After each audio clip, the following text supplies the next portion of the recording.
In the morning, you got me up all cause you need to talk. To 4 in the evening, wanna break up, say that you've had enough. I'm tired of talking, again and again, argue about everything. You are my darling, this kiss and make up, I know you wanna touch. You call me every night, call me every day, I just wanna get you alone now. Trust me when I say, we gon' be okay, we just gotta boom bada boom ba. I don't wanna fight, you know that I'm right. Baby, let me talk to your body. We gon' be okay, hear me when I say.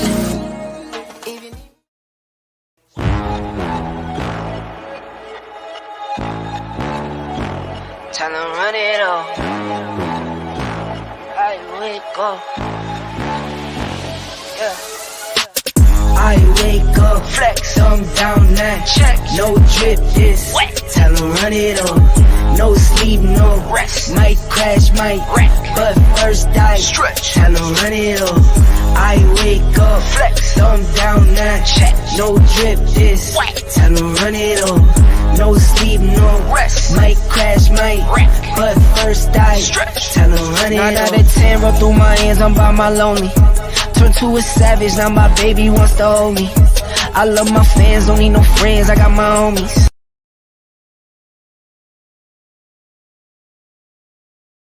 Walk with me, Lord, walk with me.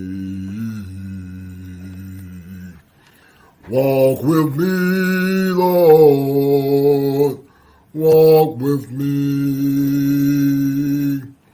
I'm so tired, Lord, who hears my pain? Walk with me, Lord, walk with me. I'm so tired, Lord, walk with me. I'm so tired, Lord, walk with me. My spirit is broken, no one hears my pain. I need the Lord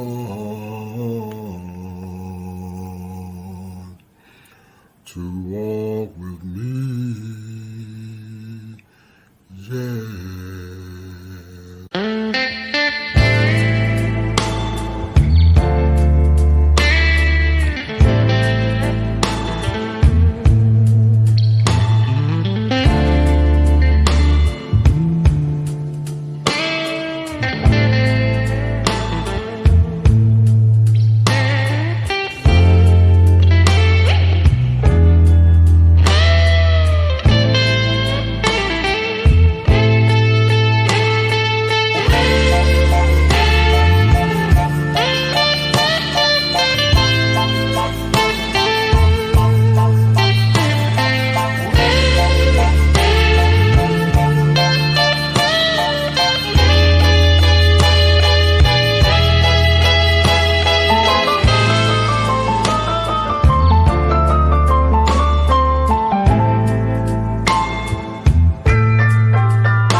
have a job, but I got laid off. I used to have a wife, but she said she had enough. I used to have a car, but it got repossessed. It seemed the Lord had found someone he likes to test.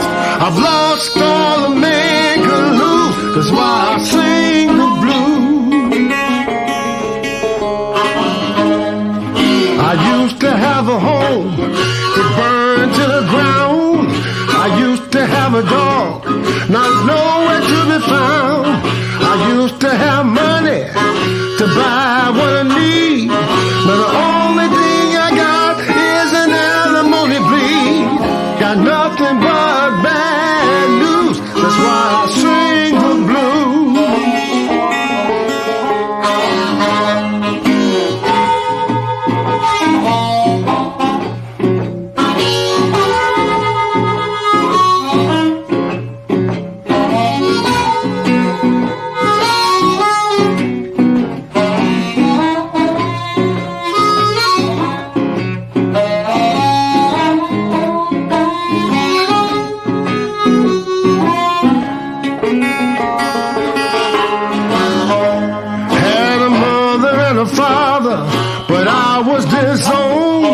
A sister and a brother who won't pick up the phone.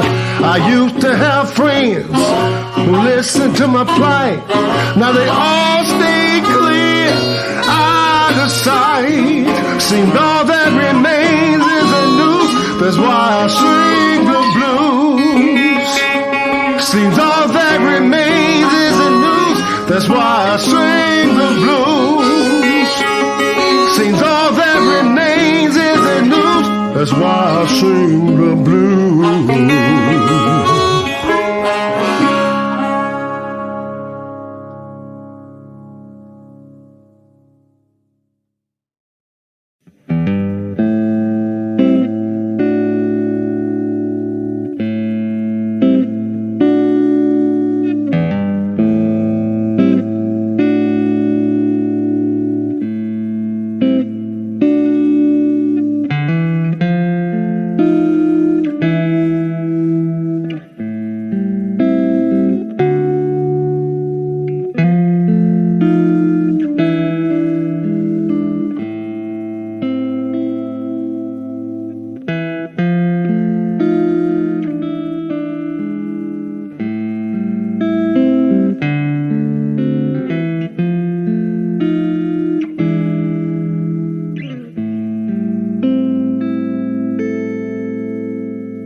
We're about to start this show, guys. We are about to start this show. Get your pens and your papers ready on this beautiful Christmas Eve where the weather is warm and confusing. But the question remains on this Christmas Eve, guys.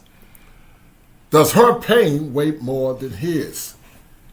Because it appears that when black men are emoting or going through pain, or all men for that matter, many times the pain of men is often minimized. We know it's Christmas Eve, guys. This is going to be a short one, but I wanted to use this show as a demonstration to talk about the pain of black men. And does the pain of black men get less, weigh less?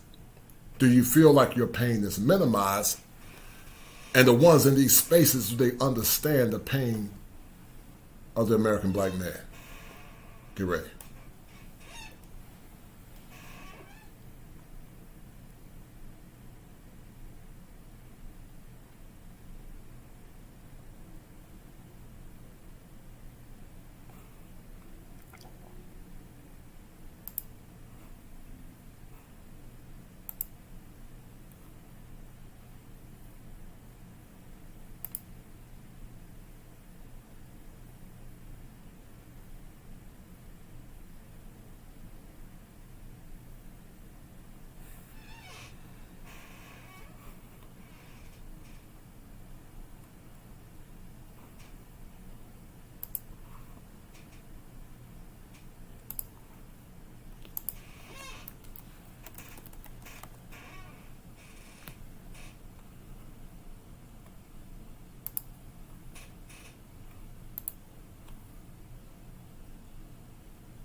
All right, guys, we're about to start.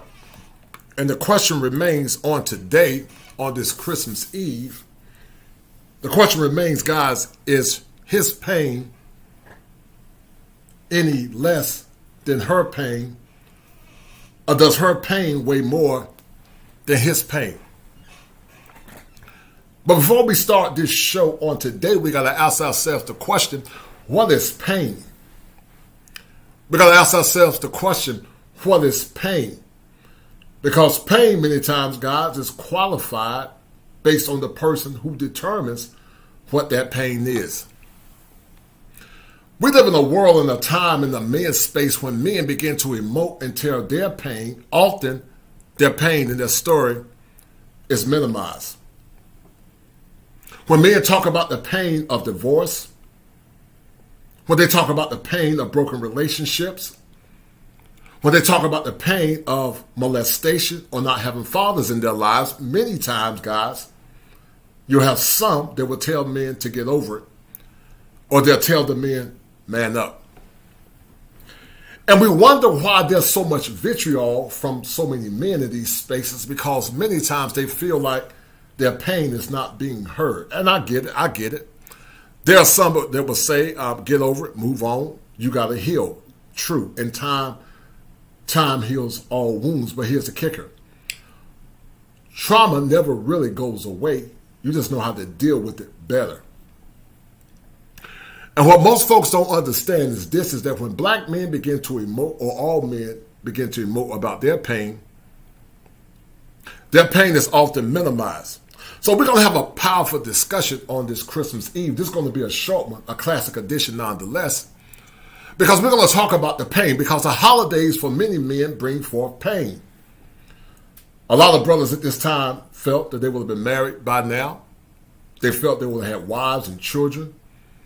They felt that they would have had the kind of consolation that they need to become better versions of themselves, more or less having that woman as a feminine oscillator to help him become the best version of himself. But often in many spaces and often many times when men begin to emote and tear their pain, many tell them to be quiet. Many tell them to man up. many tell them to get over it. And because of that, many guys suffer in silence. And the silence for many can be very perilous. Listen to this. We talked about the story of Raji Black last week. Raji Black was complicit in taking the life of his baby mom, but also Raji Black took his life. Imagine if Raji Black had an ecosystem, guys, that would have more or less been a container for his pain. Imagine if Raji Black had the opportunity to help someone, to help him talk about his story. But Raji Black, like so many, often suffer in silence. Raji Black, like so many, often don't have anyone to help him with his pain. And the question remains is, are you Raji Black? The question remains, are you suffering in silence like Raji Black? The question remains, are you a walking time bomb that's ready to explode because no one has heard your pain? There was a time when the church was a safe haven to deal with the pain of black men. The Negro spirituals more or less symbolized that. But on this Christmas Eve, some of you black men and men in general are dealing with pain. You're dealing with the pain of knowing that the woman you thought that would be with you forever left you for another man. You're dealing with the pain that child that you thought was yours is not your child. You're dealing with the pain because you thought, like Keith Sweat said, that we were going to make this last forever. But you realize that it not only did not last forever, but you were a saboteur of your own ignorance because you believed in the lie of romance. You believed in the fairy tale that your marriage and your relationship would be forever. But as we are starting this show, I want you guys to share the content because this is going to be a short show. But because I love the brotherhood, I wanted to drop some life into the hearts and the minds of the men that are suffering. Because suffering is powerful, but suffering is very perilous. And we don't want to see no man or woman, for that matter, suffer in silence. But because this channel is a channel dedicated to men and male empowerment, it's my goal to inspire the brotherhood. So if you've been suffering in pain, I want every brother or sister that's listening to hit 1. What is your pain? If you've been suffering in pain, I need you to hit 1. But because if no one hear your pain, will you be the next Raji Black? Will you be that ticking time bomb that's about to explode? Langston Hughes said, what happens when a dream becomes deferred? He said, festers in the sun or does it pop? But the question is, what happens when a dream is deferred because of pain? Kubler-Ross talked about the 5 stages of grief. And one of those 5 stages was depression. And depression has been very perilous for a lot of black men in these spaces. But that depression is exacerbated because many times they feel they don't have a voice or an avenue to vent their pain. Anytime they speak their pain or talk about their stories, they're told to be quiet or get over it. Have you guys been told to be quiet and to get over it because you've been suffering in pain? Are you dealing with the pain of broken relationships? Are you dealing with the pain of knowing or thinking that that child you thought was yours was not your child? Are you a victim of the illusion of love? Has that illusion left you jaded because you thought that the woman that pledged to be your wife will love you forever? But we're going to have a powerful discussion, as I said earlier, because we need to understand and ask ourselves the questions, does his pain weigh less than her pain? If you feel like many times that black male pain is weighed less or black male pain is minimized, I need you to hit the number 2 button, guys. Because we're going to talk about the hypocrisy that we have in these spaces as it relates to black male pain. Roger Black took his life and he took the lives of those other two women. And even though what he did was horrible and horrendous, Roger Black and his pain had been minimized. Roger Black said that he was depressed. Roger Black said he didn't have family. And Roger Black said that he was tired. And I told you guys in the past that a broken man is a hopeless man. And a hopeless man is a very dangerous man. Some of you are on the brink of breaking because you feel like there is no hope. Every time you try to emote or emit your pain, some tell you to shut up. And many times the person that should have been your nurturer or the person that heard your pains was your mother. But oftentimes, when you decide to share your pain and for folks to hear your story, you hear from your lovers or you hear from the women in your lives that pledge to love you and honor you as a man. So we're going to explore this show and the clip that we're going to talk about because there's a rise of indifference with a lot of black men. Many men are becoming indifferent to the things that they've been through. They've become numb because so many try to tell them about their pain and their story. So we're going to look at this couple that suffered. This woman suffered, but this woman didn't get the same criticism as Roger Black because it appears that black male pain weighs less than her pain. So you tell me, guys, what you think. Is there hypocrisy? Is there a level of hypocrisy as it relates to black male pain? Do you guys feel like there's hypocrisy? Because if it is hypocrisy, then what are we going to do about it? Are we going to have a clarion call? Are we going to continue to speak truth to power? James Ryan said he believed that that's the case. So let's look at it. Let's look at this discussion. And let's ask ourselves the question, was there hypocrisy over this power couple, the woman that took the life of her husband, but also she took her life? Hold tight. Back to the Matrix. What the haters talking about? Hold tight.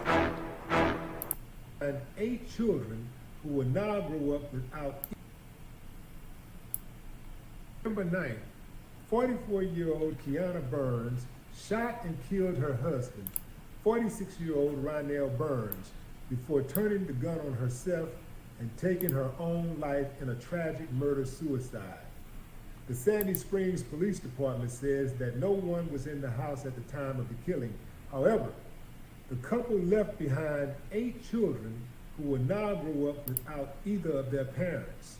Prior to moving to the Atlanta area, Kiana and Ronnell were the owners of For His Glory Ministries and Critique Design, Beauty, and Barber Salon in St. Louis, Missouri, but had relocated in an attempt to grow their entrepreneur ventures. Unfortunately, that move proved to be too difficult for the family. Back in October, Kiana took to Facebook Live to express her pain and asked anybody that was listening for their love and support. She wrote, "Like real talk, I have some very positive people on my timeline, and they helped me through my gloomy days because yes, I do have them. Honestly, if I'm being totally perfectly honest, I'm having one right now. And the reason I'm going live is sometimes you gotta reach out and tell people that you need love, you need support, you need care. You just need a hug.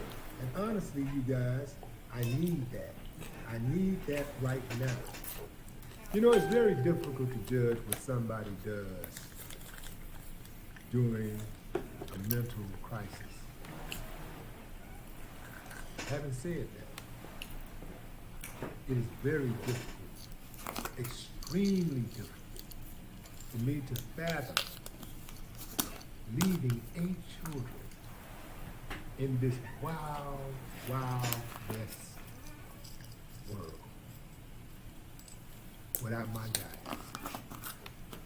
I mean, the goal is to get as many days as you can on your skirt with your baby. Because they're going to need that guidance. They're going to need that support, no matter how old they get, no matter how successful they become. Ain't nothing like having the support of mom and dad. They're going to need that guidance. And we could argue, guys, when Willie D did this a while ago, I was going to make my own commentary. But we could argue, guys, that he's correct, because just like Roger Black took his life and he took the life of those other two women, it left those two babies without parents. But that's what happens, guys, when we have a mental health crisis in this country. But more or less a mental health crisis where black men often are not being heard. But we're going to talk about the hypocrisy, because when this woman took this man's life, you didn't hear a lot about it. You didn't hear the incessant vitriol about him being a coward, or about, black men, women being murdered, or black women being hurt. And while I'm not here to start a gender war, I'm not here to talk about gender politics. That's not my mission. But we're going to talk about the hypocrisy as it relates to male mental health. Because when men suffer in silence, they become a danger to themselves, but also they become a danger to their communities. And right now, there are many men that are suffering, they're angry, they're frustrated, because they believe in the illusion called love, but also they believe in the illusion called justice. And that illusion of justice has led them to implode within. Keep listening. Need that support. So many questions unanswered. They were young. So that means that ain't no way those kids got all the information they need. 44 and 46? Come on, man. Like, leaves you wondering, like, what the hell happened? Were they having marital issues? Like, was there some cheating going on here? She did mention she needed love. Financial issues, perhaps? The thing is this, man. These problems, all of us have to understand that these problems are like objects in a rearview mirror. The further you drive away from them, the smaller those objects get. You drive away from issues. Every day you wake up, you get a new day, you get a new start. And you work your way through issues. You don't drink through them. You don't smoke through them. That ain't how you get rid of them. You don't violence your way through them. You work through issues.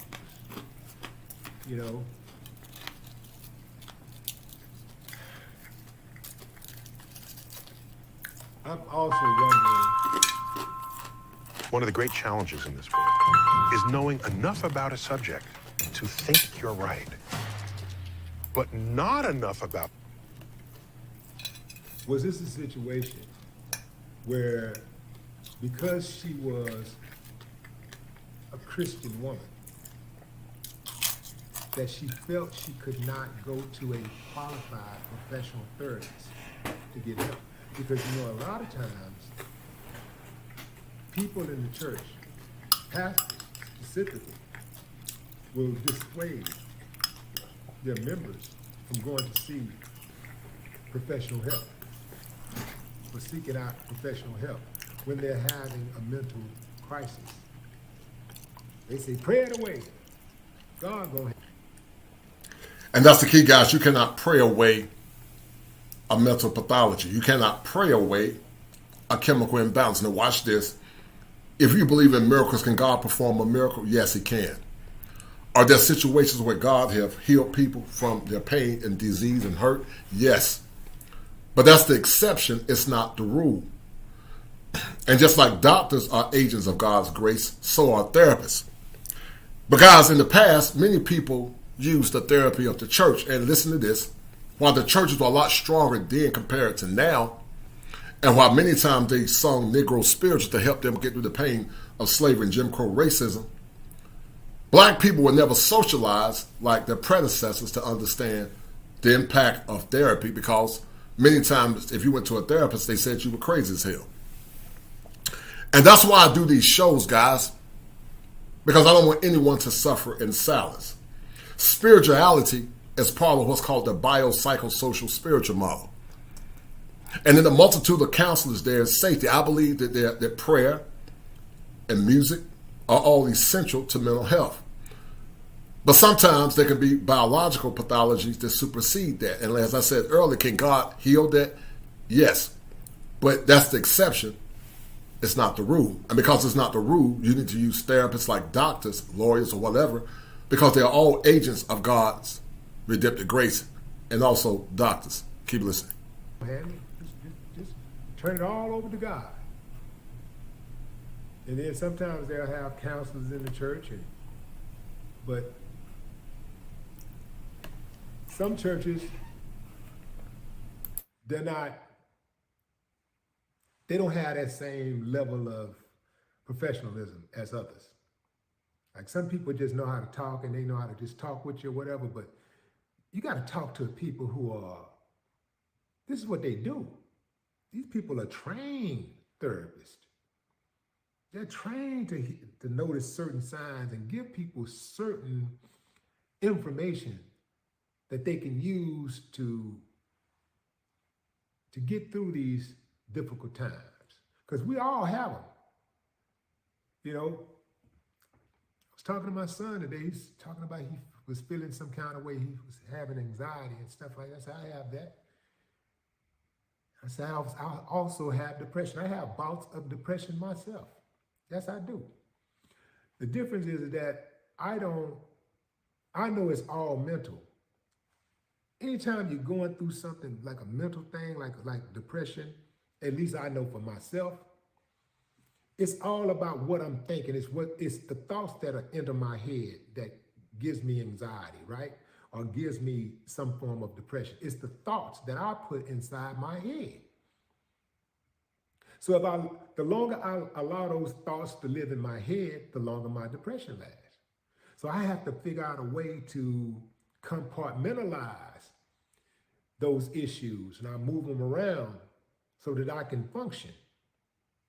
Because if I just think about these things and just constantly thinking about stuff, and usually these are things that you can't control. So if I'm constantly thinking about this stuff, then I'm constantly depressed. So I can be depressed for a matter of minutes, sometimes hours, sometimes a few days, sometimes a week or two.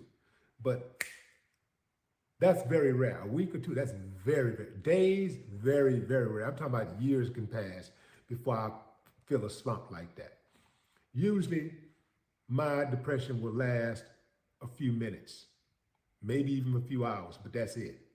Because I'm kind of cocky in the sense that I like the idea of being in control of my own mind. That's the only thing that I really can control in life is my mind, my own mind. You know, what I think, you know? So if somebody tells me I'm this or that or whatever, I don't believe it's what I think of myself. It's, you know how they say you ain't this, you ain't that unless you answer to it. That's how I feel. You know, in my mind, you know, hey man, I can do anything and I'm whoever I say I am. Ain't nothing you can tell me different. It don't even matter. Ain't nobody can tell me nothing different. And guys, that's the difference between situational depression versus organic depression. Situational depression could be you lost your job, but it doesn't last long. But some people have what's called a mood disorder, like cyclothymia, persistent depressive disorder, major depressive disorder, sometimes with or without psychotic features. Those are the things that people have that are organic. Then sometimes that depression can be a drug-induced depression, which can lead to a psychosis. And so I'm having these conversations, these shows, guys, because my job is to empower the brotherhood. And I need you guys to share the content, get the likes up. If you have not donated, donate to Cash App, $7 Smalls. And to Snuggles, if you guys hear me munching, yes, I was eating some food, so please forgive me because I was munching on the background on some bacon.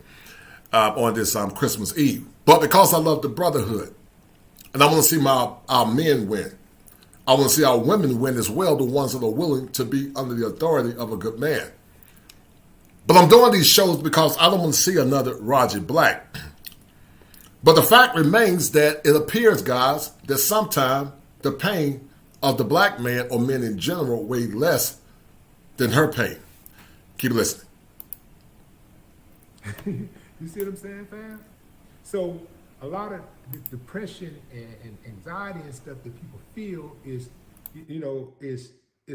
is really the thoughts that they're allowed to occupy their mind. You know? That's really what it is. It has a whole lot to do with that. But it's still good to, if you feel like you need help, seek professional help. If you can talk to a person and you got somebody you can talk to and they can soothe you and they can help you talk you off the ledge, if you got that kind of person in your life, that's fine. But, if you think you need more, if that ain't working for you, get some professional help. Don't do what this woman did. Don't do what this woman is accused of doing. Don't kill your spouse and then turn around and kill yourself and leave your children orphaned. Don't do that. Don't do that. That's selfish, fam. And like I said, it's very difficult to judge somebody in that type of position. But damn, now you left 8 children orphaned. You left 8 children basically without a mother or a father. You abandoned 8 children in this wild ass crazy world. Oh man. Not cool. Not cool at all.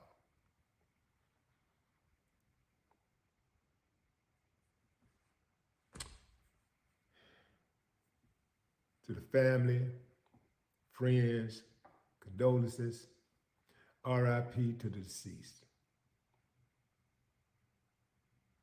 No more talk. What the haters talking about?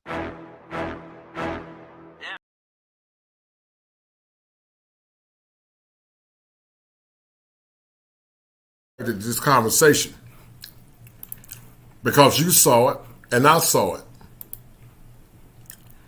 But I don't think that you got the vitriol that Roger Black got. And even though both suffered for a myriad of reasons, and some could argue that they both are selfish, it's subjective. It appears that this woman was suffering in silence just like Roger Black. But the ladies said that they feel, Princess C said, no, it does not weigh less than black male's pain. And I appreciate your response, Princess C. And Sexy Red 38 said that she doesn't believe that black male pain weighs less. But while it appears, based on what these women think, that it doesn't weigh less, many men feel that the pain of black men weigh less. And to the 20 that are listening, the brothers that are listening, I'm going to ask you guys the question. Do you feel that in this current gynocentric culture that we live in called America, do you feel like many times that your pain weighs less and that your pain often is gone on deaf ears? Do you feel that many times when you begin to emote and talk about your pain, many tell you to get over it? Many tell you to man up. Many tell you, it's not as bad as you think it is.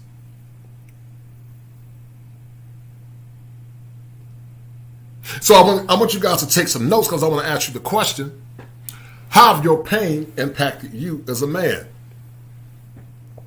Have your pain reduced your mobility to move around as a human being? On this Christmas Eve, are you dealing with pain? Are you psychotic?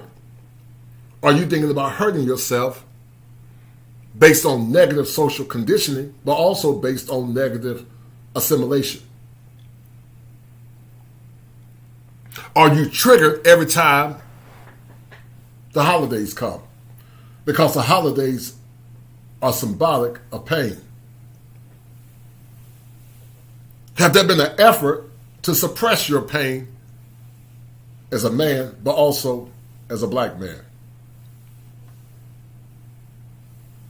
Now, I can't answer that question. Only you can answer the question. But there was a psychoanalytical theorist called William Glasser.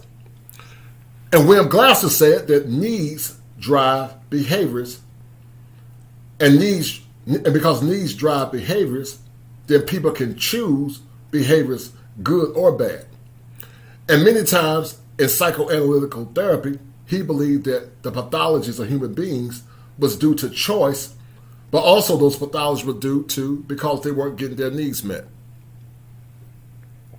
So you got to ask yourself the question, have you been getting your needs met? Do you feel the current culture, the current system is conducive to helping you become a good man? Or do you feel like the society or the current system that we live in causes you to suffer in pain and causes you to suffer in silence? Shout out to my man, life coach. He said, I suffer in silence for 30 years until I started going to therapy. No doubt, brother. Many men suffer in silence for a myriad of reasons. And listen, guys, sometimes the pathologies that more or less impact our bodies is organic. That's called soma. In the Greek, soma means body. We call it somatoform disorders. But sometimes the soma can impact the mind. It's called psychosomatic, mind over body, body over mind. And if the body is not calibrated with nutrition like vitamins, you guys see me, I got my vitamins here, because vitamin therapy is important. I got my zinc. I got my copper. I take me a regimen. Because sometimes, guys, you can be dealing with depression because you got low vitamin D. Your vitamin D is low. And your vitamin D is a super hormone, and it's a catalyst because it jumpstarts every hormone in your body. And if you guys have not taken vitamins, I'll take the Blue Bonnet. Vitamin D 500. About $23 a bottle. And it's good stuff. Because I'm dark skinned. And vitamin D is great for calcium absorption. But also, if your vitamin D is low, guys, it's also important to your male sexual health, but also it's important to your male mental health. And if you have not gotten your vitamin D tested, I need you to go get your vitamin D tested, because your vitamin D could be a precursor to your depression. But back to point. I believe that there is a minimization of the pain of black men in America. Because if there was not a minimization of black pain, a male pain in America, you wouldn't have to coach a clinician. Because I started my journey as a therapist out of pain. I started my journey as a clinician based on a concept called sublimation. Sublimation is a healthy ego defense mechanism. Being 6'5", 6'6" with shoes on, I knew what it was like to go through pain and suffering. Dealing with racism. Dealing with being caste type. Always having to overcompensate. Never good enough sometime in relationships. And that's why you guys are seeing the proliferation of these programs, and men are coming to these programs because these men have been suffering in silence. And like Bishop Charles E. Williams said, y'all ain't gonna talk to me. But I want to be a balm of Gilead for some of you brothers on the day. We're gonna have a powerful discussion. Because the question remains, is that does black male pain weigh less? Did Roger Black get more vitriol than the woman that took her life and she X'd out the life of her husband? Does the black man that's dealing with pain get the same kindness or the same empathy similar to the woman that's on a bridge and she takes the life of herself and her children? Or do we always more or less say, you know, that all men are aggressive and dangerous? Because many men feel like they don't have a voice. They feel like that many times they're just human utilities. They're just robots. And I told you guys in the past that a hopeless man is a broken man. And a broken man is a very dangerous man. And I told you that there are 7 steps that a man must go through in order to become optimized. And male mental health and physical health is paramount. It's paramount. It's paramount to the function of a man. But you don't understand the paradox of male mental health until you understand the conditions that led to that. Now watch this. Human beings, guys, are integrated beings. They're integrated. Their soul, their body, and their spirit. As a clinical therapist, I use 2 instruments as it relates to adults and children. One is called the locus. It's called the level of care utilization system. For children, I use an assessment called the cow locus. That's called the child adolescent level of utilization system. And basically, guys, it basically posits this, that your environment plays a major role on your functioning. Your environment can impede your mental health. If you're in toxic relationships or in the city, you are more at risk for depression.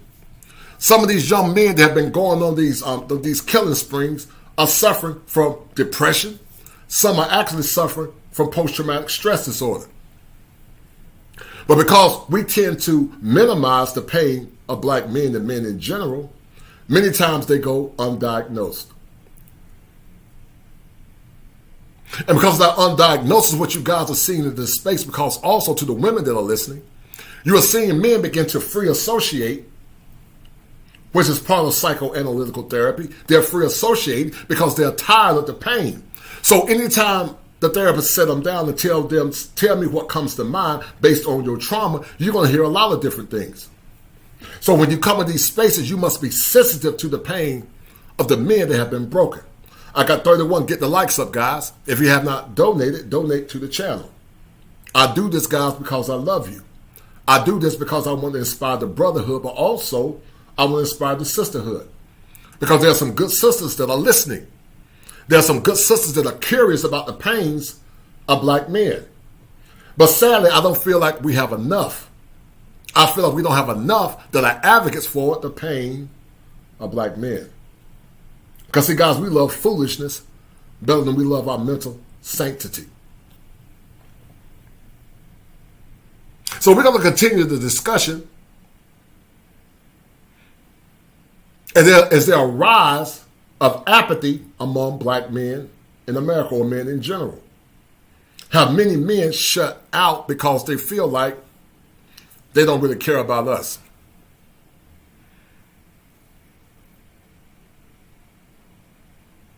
We're going to talk about it. I'm going to drop the link at some point. But in the meantime, guys, get the likes up, share. Please share the content. If you don't have any money, share the content. If you have not donated, donate to $ Cash App 7 Smalls, but also hit the super chat because these shows are very time consuming. So hold tight because we got to have a conversation. Shout out to my man Steve, older date. Good afternoon. What is the best therapy for childhood trauma for black men is 36 and was raised by a verbally abusive woman? Well, come see me at kosherclinician@gmail.com for a non-diagnostic clinical consultation. I can give you a non-diagnostic, which basically means I'm not going to diagnose you because of comity laws. I cannot diagnose you if you don't live in my jurisdiction. But what I can do, I can give you some parameters around your diagnosis and to help, not diagnose your condition, to help you see with clarity if you need a licensed professional in your area. But here's the caveat to that. Many times we don't have male therapists, and many times many don't understand black men issues or male issues due to gender competence, but also ethnic competence. So, like I said, we're going to have a powerful discussion. Shout out to my man, Uncle Stu. Yes, suffer in silence, no doubt, brother. Because we're going to have a conversation. All right. There's another story, there's another movement going on, guys, where men are beginning to shut out, to shut down, but also many men, guys, are beginning to abort traditional relationships. And I'm going to look at this clip by this white feminist. And she's talking about many men checking out of society. If I can find it. Hold tight.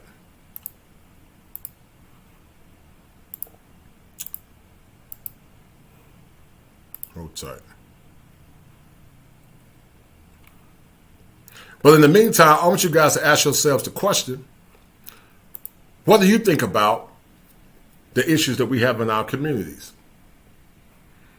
What do you think about the pain that so many black men are going through? D'Angelo Bay said, speak on it, brother. We're treated like disposables in society, no doubt. And not only are you treated like disposables, many times people try to more or less silence your story. That's what causes an explosion. Because when men begin to tell their stories, many times their stories are more or less minimized. I'm going to find that link, guys, in a minute. Hold tight. I'm going to find that link. I'm going to find that link to the couple. Not the couple, but to the person that had the issues that they had. And we're going to have a conversation. Hold tight as soon as I find it. But in the meantime, guys, please donate to the channel. Merry Christmas and a Happy New Year.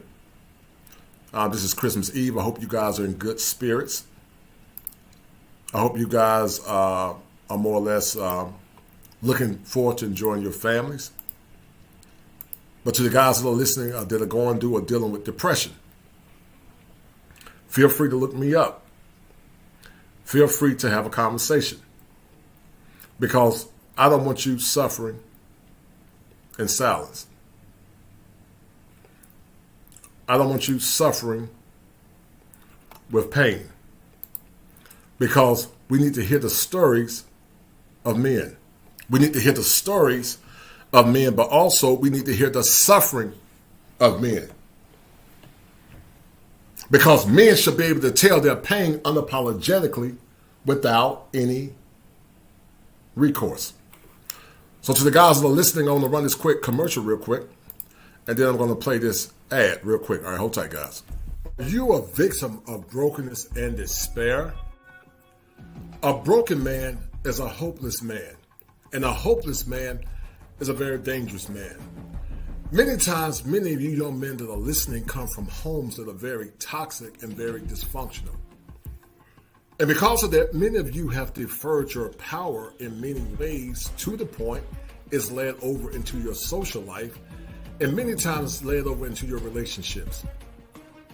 If you guys are dealing with mental health pathologies, conscious and unconscious, come see me at kosherclinician@gmail.com. That's kosherclinician@gmail.com. It's important that you deal with your mental health in order to be a better person for yourself, your loved ones, and also your community. But because mental health is often stigmatized, many of you often suffer in silence. Don't be a victim in silence. And see me once again at kosherclinician@gmail.com. And I need you guys to remember this.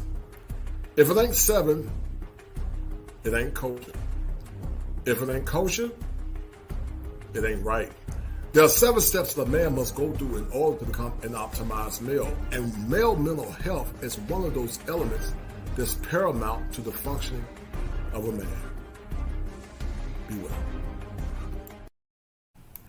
All right, guys. I'm going to run this clip and we're going to have a conversation. I'm going to drop the link. Tim's going to drop the link. And we're going to have a discussion. But once again, share the content. I need 25 people that are listening to share the content. Share with 3 to 5 people. To the brothers that are listening, I need you guys to share this content.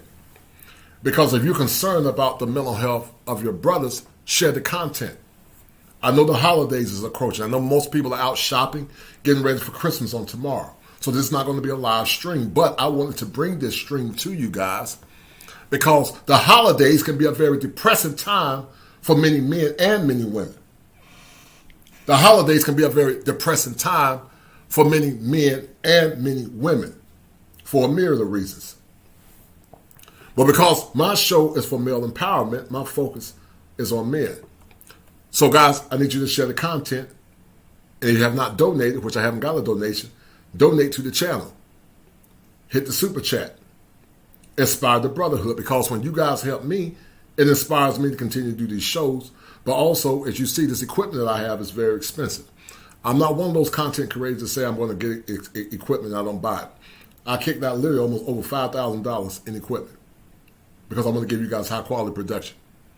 So I need you guys to donate if you have not donated. Now, I'm not going to be up here begging all day because I don't believe in doing that. But if you believe in what I'm doing is helping you, donate to the cause, donate to the channel. If you don't have any money, share the content, all right? That's all I ask you to do. If you don't have money, just share the content. That's my payoff, share the content. All right. So real quick, I'm going to upload this real fast. And you guys tell me what you think. Because it appears that modernism is impacting many of our brothers. All right, hold tight. Listen to this. 60% of the undergraduates in universities right now are women. It would be higher if they didn't practice kind of silent for males. They are falling away from the workforce. They're not marrying. And it's really worrisome, not just for them, it's worrisome for women, because women want to have our good... futures are bound together for even if... And right, guys, men are not marrying. They're not even marrying. You know why they're not marrying? Because they don't see the benefits. Men are saying, why should I give my virtue away to a woman that has not been conditioned to serve me? Some of you guys grew up in church, and the gospel says that the woman was made for the man. The woman was made for the man. Shout out to my man Jamal Fully Love for the $20 super chat. Cash out. Thank you, Jamal. Thank you, brother. And also shout out to my brother Micto that donated $5. Top Gun. Thank you, brother. Also Micto Flight. Thank you, brothers. Love you guys. And guys, once again, I apologize for munching earlier. I was actually eating some breakfast and taking my vitamins, so I apologize, guys. But I want you guys to keep listening to this, because now we're beginning to see the repercussions of not hearing the pain of men. Keep listening. One is not heterosexual, but the vast majority of people are. Our futures are bound together because we have sons, we have husbands, we have friends, we have, our half the planet is the opposite sex Exactly. for each of us. So obviously our futures are bound together. I wanted to ask you what we lose then in terms of the dynamic between men and women, and this doesn't have to be exclusively romantic or sexual, right? I'm talking about the dynamic between men and women in the workplace, on the street, on the subway, and romantic relationships and friendships and all kinds of relationships between men and women.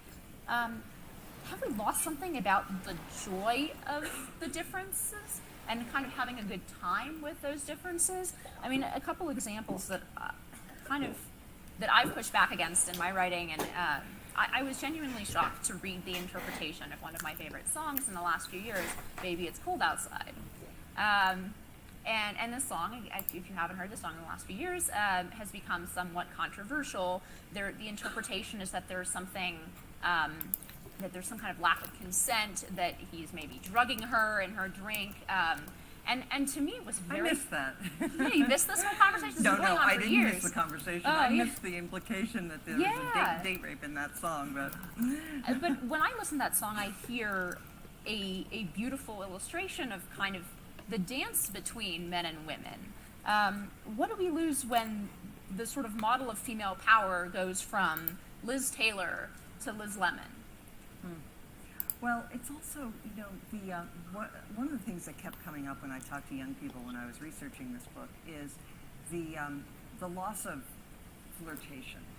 A lot of girls in particular say they would love to flirt and get to know guys and enjoy that. And it still happens. I'm not saying it's gone. But it's...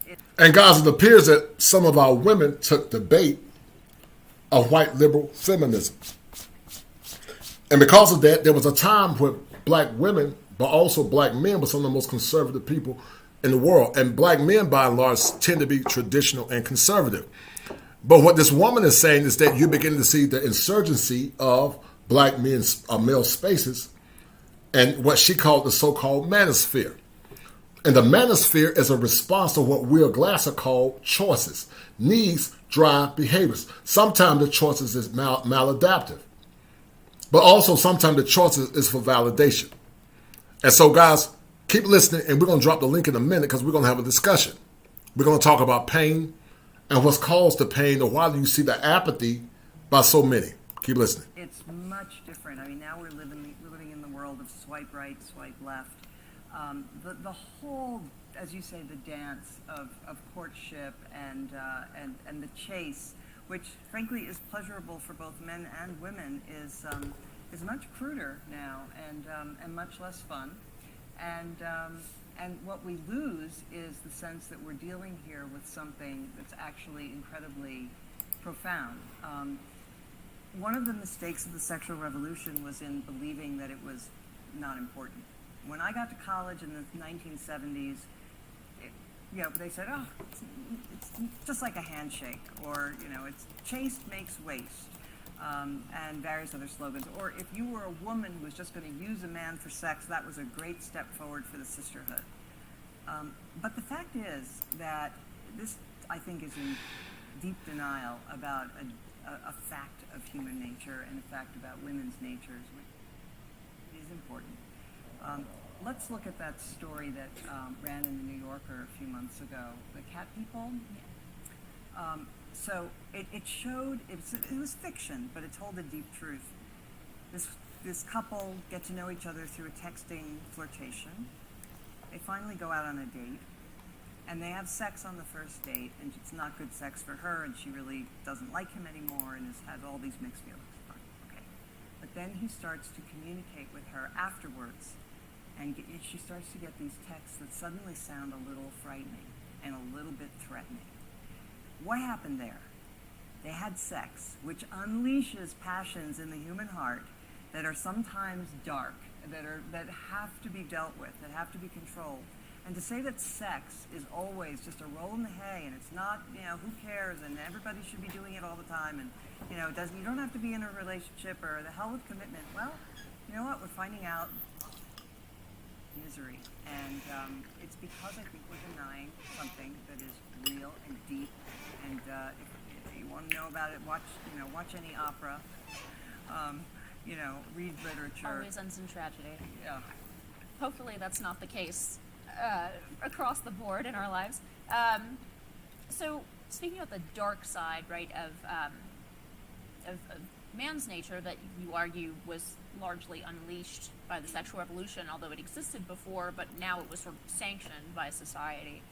On the flip side, right, I don't know, so this is something that is controversial even among kind of women on the right, I think, but so I'm starting to believe that feminism also encourages the worst instincts of women. You write about, back in the 70s,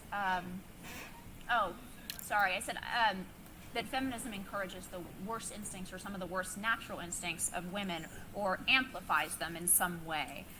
You write about, in the 70s, and I'd never heard this, these consciousness-raising sessions, right, to sort of elevate your consciousness outside of the patriarchy-constructed identity that has been left to you. And the title of it, one of them, was Bitch Sisters Bitch. I mean, what does feminism, or do you think, I guess the first question would be, do you think that feminism encourages dark instincts in women of, sort of resentment or dissatisfaction? And do you think that there's maybe a parallel there with the worst instincts of men? Different, but both kind of dark sides of human nature. Well, I do think that feminists, in their hostility to men and in their willingness to tar all men as a problem. So, for example, on most college campuses now, you will hear the phrase "toxic masculinity." And guys, that's what's caused to the incessant silence, but also has contributed to black male pain. But all men in America are dealing in silence because men feel like they can't express themselves. And that's why I came up with the kosher clinician as a licensed therapist, but also the Manhood Chronicles. Because I told you guys that one of the components of group therapy is something called universality. And there's a universality of brotherhood that relies among all men, not just black men, but all men, where we come together as men to share our stories and to share our pain. That's why this forum and this platform is so important, because we can talk about money, we can talk about PUA, we can talk about goofy stuff. But until we talk about mental health, it really doesn't matter, because it all starts in the mind. Many of you men that are listening are still dealing with the trauma of your past. And I told you this is going to be a platform where you guys are able to vent and to share your stories without being censored. Because we realize that there are some of these spaces that are trying to silence you because they want to shame you into your silence. But I promise you, it won't happen on my clock. Shout out to Sean Campbell for the $25 cash app. Thank you, brother. And to everyone that's given. Shout out to Tim Howard. Tim has been on the ground. He's been on the ground for me. He's been a soldier for me. And I'm grateful. And I'm grateful to the 33 people that are listening. These shows are time consuming. But once again, guys, because I love the brotherhood, that's why I do it. And I'm going to keep doing it. I don't care if I got one watch. I'm going to keep doing it. Because 1 turns to 50, 50 turns to 100, 100 turns to 2,000, 2,000 turns to 10,000.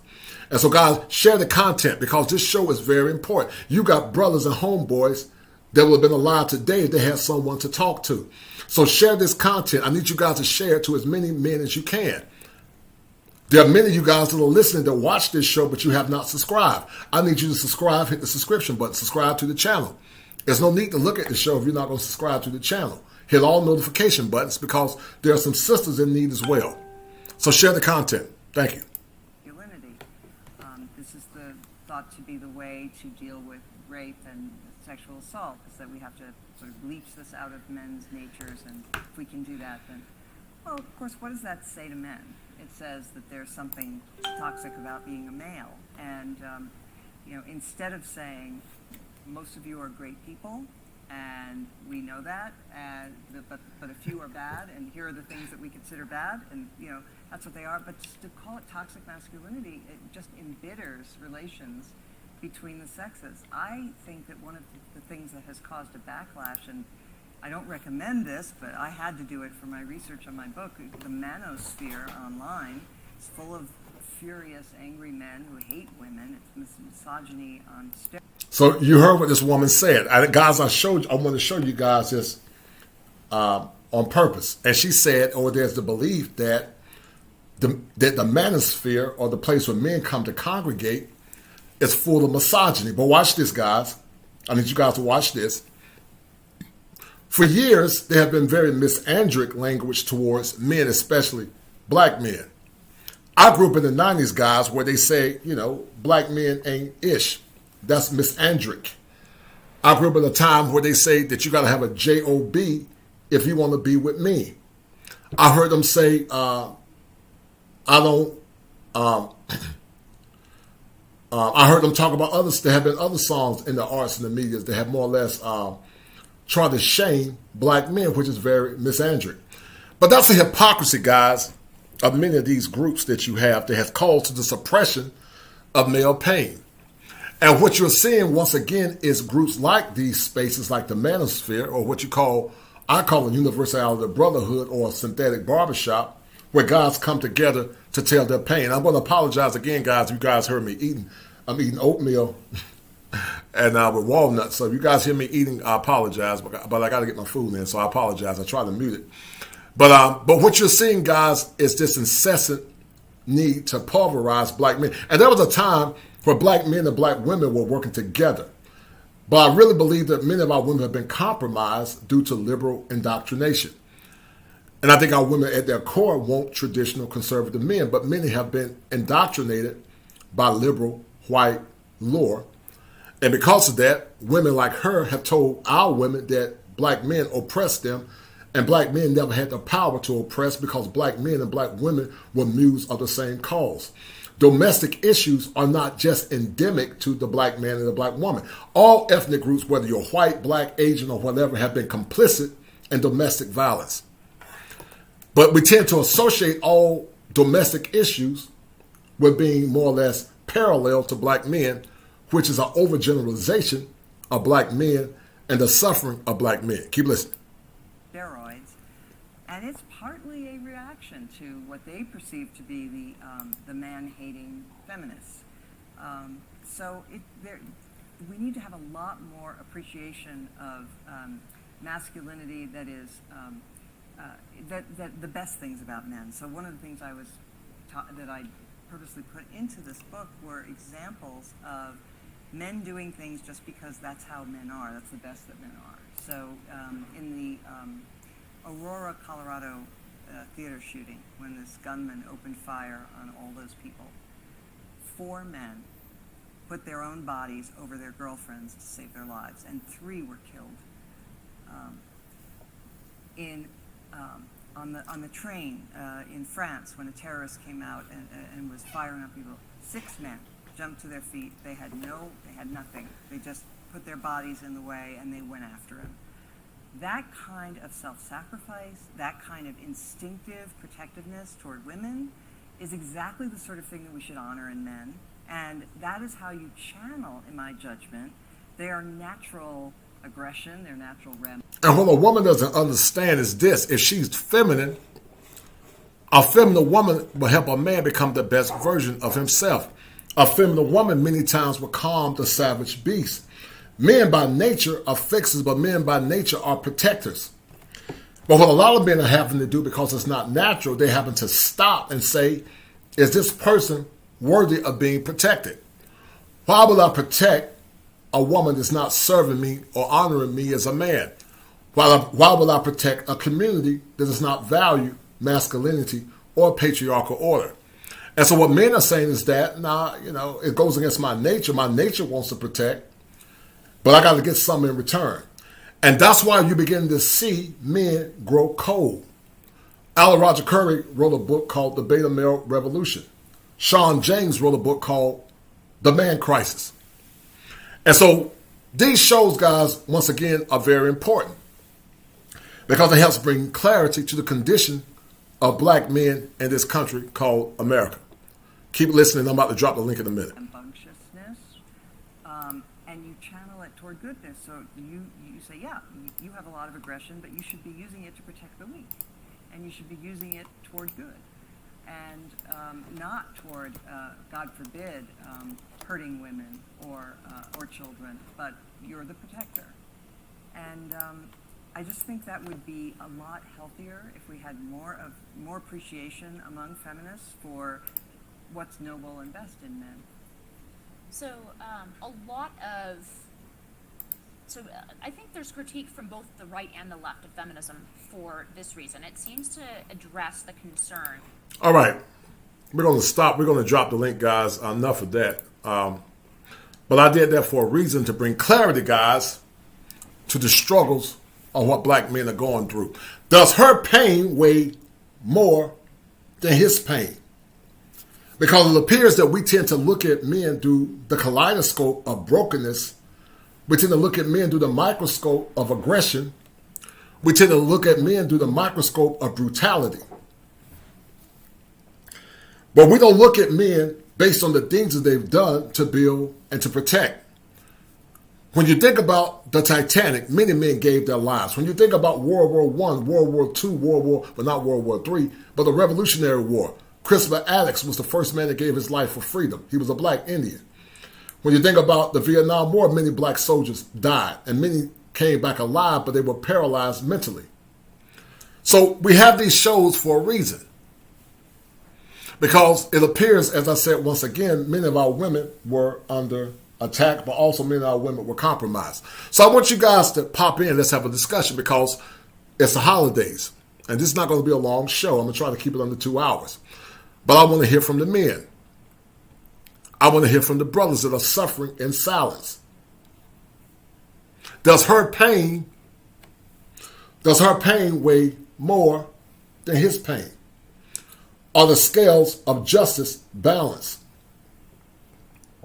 Could Raji Black have been abated if we had the kosher clinician or other men working together in unison to help Raji Black with his pain? Could Raji Black have been alive if, guys, we didn't have the issues that we have now? If we didn't have this incessant misandric behavior towards heteronormative masculinity? So, once again, the link has been dropped. Let's have a conversation. Because this is a dialogue, not a monologue. I want to hear from the men that are listening. I want to hear from the women as well. Does her pain weigh more than his pain. Some of the ladies said earlier, no. Shout out to those sisters. But many men feel like their pain weighs less based on the evidence, based on the outcomes. Many men feel like their pain weighs less. Because as I said, the holidays are here. And so many men are suffering in silence. So let's have a conversation. Shout out to my man Top Gun for the $5 super chat. He said, Merry Christmas. Thank God the trolls are out today. No doubt. You funny, man. And listen, shout out to everyone that's giving. That goes out to everyone. To everyone that's giving, I have not mentioned your name. Thank you guys. I love you guys. I really appreciate what you guys have done to push forth the movement of mental health and mental health awareness, but also, guys, to use the art of the human condition from an urban perspective, more or less using clinical concepts to more or less come up with the format. Because a lot of times, if I talk about the technicalities of mental health, many of you guys will be bored to death unless you guys are readers and intellectuals. So sometimes I have to use creativity, like salaciousness, to get you guys to listen to the importance of mental health, because it's important. So shout out to Top Gun, that's my homie. And brother, we're going to make it happen at some point. So the link has been dropped. I need you guys to come on in and talk. We're going to keep this under 2 hours. We're an hour and 18 minutes in. This has been a great show thus far. Is black male pain being understood? Because Michael Jackson said they don't really care about us. And Michael Jackson was talking about as it relates to social conditioning. But I believe it's related to pain. I believe it's related to gender bias. Do they really care about black men and black males suffering? Or is it just a mirage? What are your thoughts on Raji Black? Could Raji Black have been abated if we had a colossal, or more or less the unison of brotherhood? Because the gospel says in the multitude of counselors, there is safety. Have we adequately addressed the safety drought for male spaces to more or less influence and build up black men? Because I'm convinced, guys, that we have to be more proactive instead of reactive. And we can't react once the trauma or the damage is already done. We got to be proactive with more or less dealing with the pain that many men are dealing with. So let's join in, let's have a conversation. Because this is a dialogue, not a monologue. This is a dialogue, not a monologue. And I want to hear what some of the other guys are thinking about. I want to hear some of the other guys tell their stories. What is pain to you? How pain impacted you as a man, no doubt. MC Recover, how you doing, brother? Thank you for the cash out, brother. Okay. No doubt. Much love and blessings, brother. So how would you like to add to this conversation, MC Recover? How would you like to add to the conversation? Hold tight. Hold tight. Hold tight. How you doing, brother? Oh, I'm doing great. No doubt. Much love and blessings, brother. Hold tight. I think there's an echo in the back. Let me make sure you mute yourself. Mute yourself, MC Recovery. Sure, I'm good now. I don't know. I don't know. I think there's an echo in the back. Are you muted? Make sure you mute Facebook, okay? It's the other one on the back page. Yeah. Okay. All right. Hold tight. So what are you getting from this show? How is this show adding clarity to what you've been going through as a man? How does the show adding clarity, brother, to what you've been through as a man? Well, so what are you getting from this show? How does this show adding clarity? You might need to mute YouTube. You're in the show. Everyone can see you. Right. You need to mute the YouTube. Mute your YouTube, MC Recover. Mute it. Oh, mute the other one? Yeah, mute YouTube. Mute your YouTube. All right. Or you got to exile of YouTube on Facebook. All right. There you go. Good job. All right, yeah. There you go, brother. But what are you getting from this conversation, and how has this conversation added clarity to what many men go through? Well, like you say in the title, does our pain feel lesser? And then what I was thinking was, we've been taught taught to like, stuff our pain, shake it off, and then it's more like the relationships that we had with the opposite sex. Uh, it seemed like it been taken advantage of when I look back at my past experience. And then over the time in the decades, it looked like they just seemed like our counterparts and even other communities, when we have all of these things that we go through when we go out into the world, we got to stuff this, we got to stuff racism, bias, our pocketbook, our wallet, and like I saw on Kevin Samuel's show, it's a whole lot of impatience, and then when we do speak up, then we get backlash. I want you to talk about what do you mean when we speak up. Do you feel like there's a movement to suppress MC recovery steps and relapse show the pain of black men? And I want to respond to what Mika G said. Mika G said, why is there pain? That is the question. When two people intentions are for the benefit of uplifting and support. I'm just over how we show so much respect and grace and forgiveness to everyone else. That's a great question, dear. I don't know. I think black folks in general have learned to more or less internalize self-hate. And we've been doing it for years. Some of it, Mika G, is very unconscious. Right. And that continues to lead to the pathologies that we have. A pathology can be conscious or unconscious. But such is life. But keep talking, brother. Go ahead. Right. It's like I work for one of the biggest mental health systems in the United States, LA County, right? And the jail. So I'm coming up on 15 years, January the 3rd. And then what's fortunate for me is I get to be in the Board of Supervisors meeting when it's come up with mental health issues and homelessness. And then so from up out of that issue, we had to create a black ad hoc committee, and the suppressed of all these other meetings I go to, you see a lack of male participants. And when it is male participants, whether it's someone like me that work for the county or a contractor or a person that's just generally helping out their community, like a pastor or something, do you know they get pushback?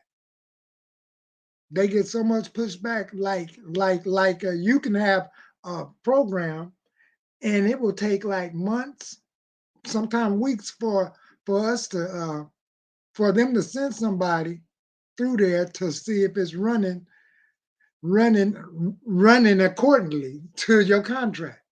So I definitely see a whole lot of pushback of our voice, our image, to improve our community. So, do you hear me? It appears that you feel like the black men or men in general don't have the adequate space to really tell this story of their pain. Is that fair to say? Right, because as a process of my recovery, I said I want to bring something back to my church. I said this about I think about 14 years ago or something. So I took the Amara I Can program, the Jim Brown program at one of our popular parks in Gardena, California, where we have the Jazz Festival. Then I took that program and we graduated at Jim Brown House. And then, and I met some other people that started their nonprofit from up out of that program. The funny thing is that the probation department helped these gang intervention mentor programs. So I invited them to one of our service area meetings, and they didn't get approached by no one from our department. They didn't even get a chance to do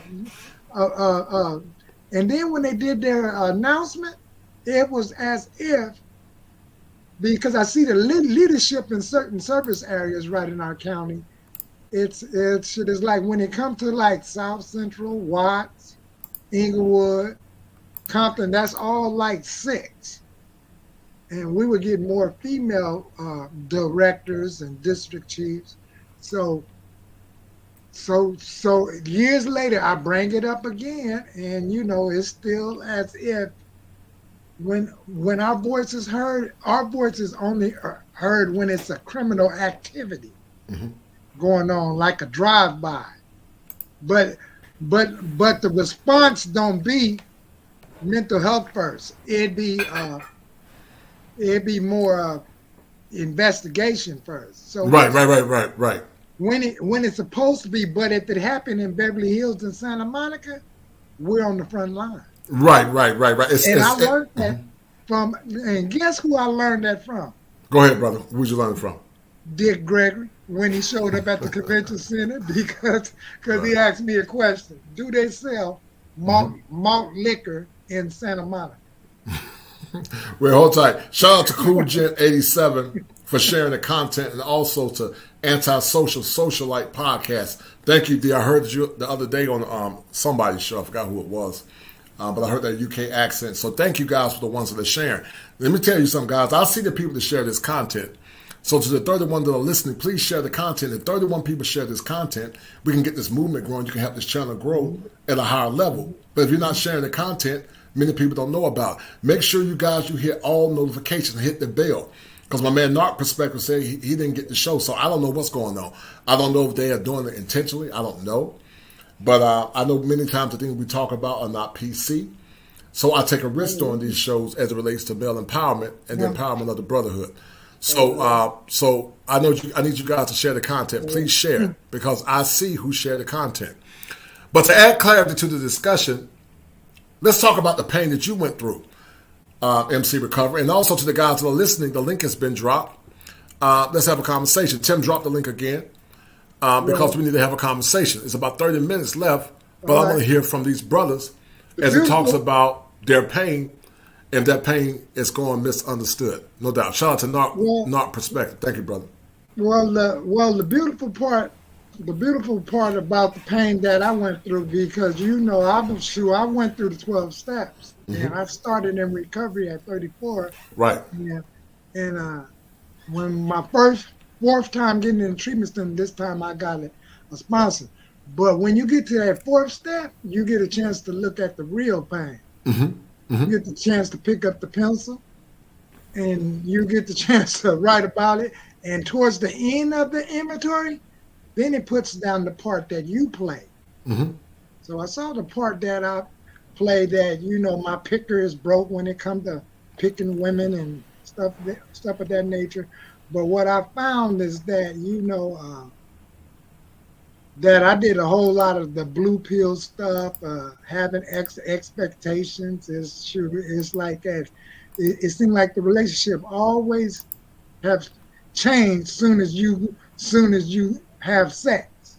Right. And then all of a sudden, this individual it should seem like when you explode to try to get them on your page, that just makes it worse. Right. So, real quick, MC Recovery. I want to hear from Ty, but real quick, I want to ask you this question. I want to hear from Ty, and thank you for donating earlier. Thank you, brother. You use negative socialization or negative coping to deal with your pain, which was alcoholism. What led you to drinking as a man? And then I want to hear from Ty. Oh well, what led me to the drinking and the smoking and stuff? I imagine, like, it was like the peer pressure, and it was like family issues. I could see in the household, because my uncle once told me when I was drinking, like when you have family that will buy you a car and don't let you drive it, so I stuffed that. And then I stuffed not completing high school, or I stuffed that. Then I stuffed stuff like, I just kept stuffing stuff. And the only way to release it slowly was either go pop locking at Venice Beach and then have somebody older than me and go buy me a Boone's Farm. And then and I used to stutter. So once I got that Boone's Farm or that pink champagne, I was able to get telephone numbers because I don't stutter when I drink. Gotcha. Back in the day. Gotcha. So, and then another thing that let me that I stuffed is the first time that I didn't. Now I got things where when I got therapy that I didn't know that I stuffed. Mm-hmm. Like my little brother having sex with my first girlfriend because I wasn't educated on what a condom was. So when I came back with this zodiac role of, Gemini, Sagittarius, riding the boat at it, to see your little brother having sex, so I stuffed that. Then I stuffed some other things I spoke about in therapy, about what the babysitters and stuff used to do with me and my 5 brothers and sisters, have us playing house and stuff. So Right. And see, we don't talk about those things that's led to male suppression. But hold tight, Ty. How would you like to add to this conversation? Because I want to ask you the question: does male pain weigh less than her pain, in your opinion? So thanks for having me on the show, Coach Clinician. So I think that when it comes to pain and the way that we communicate it, men are socialized to kind of man up, right? So we have this idea that we man up, so then we start to not share what we go through. Whereas women, they complain a lot of, to us it's complaining. They complain about, they communicate their issues, they talk about it a lot more, so that, that whole saying, the squeaky wheel gets the oil, right? Right. So if they're running their mouth about what's going on with them, they're going to get the attention, right? We as men, like the gentleman said, we stuff it, right? We stuff it in, we hold it in, and so when that starts to happen, there's no such thing, you can't hold stuff in, right? So you can't hold stuff in. It's supposed to pass through. You're supposed to go through your experiences and then learn from them and then release them. Release the pain from whatever it is.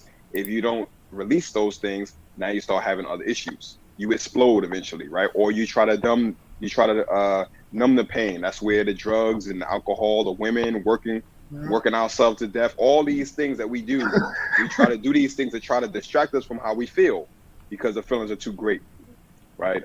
So that's why those things are happening, and I'm happy that we have a therapist now on platforms like YouTube, like yourself, who can talk about these things and open the door for men to start to speak about their issues.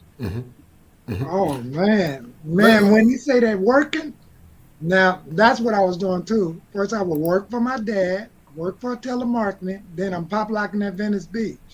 So about the time I get a chance to stop, woo. And then if it ain't that, then I'm trying to fix the female. Dude, I'd rather work on your pain than mine. So, Let me ask you a question, man. What does pain mean to Ty Maynard Cutler? What does pain mean to you? And have pain in the past reduced your mobility as a man? But what does pain mean succinctly to Ty Maynard Cutler? Well, I mean, when we're talking about mental health and things like that, the pain is things that really keep coming up and create these uncontrollable negative feelings, and at some point I'm going to be introducing on your show probably internal family systems. This is a psychotherapy modality that I'm actually in training for now, where it's a complete model where I, as a non-therapist, could learn the complete model and then become a practitioner to help other men, because I have my access to men. Being an image coach, men gravitate to me. They trust me because I'm a relationship coach. Men trust me. I say, you know what, let me go learn this modality that can help men with their pains, and it's a modality that I've learned from, that I've used to heal myself. And one of the biggest things that happened to me in my youth was I lost my mom at a young age, you know, at 15.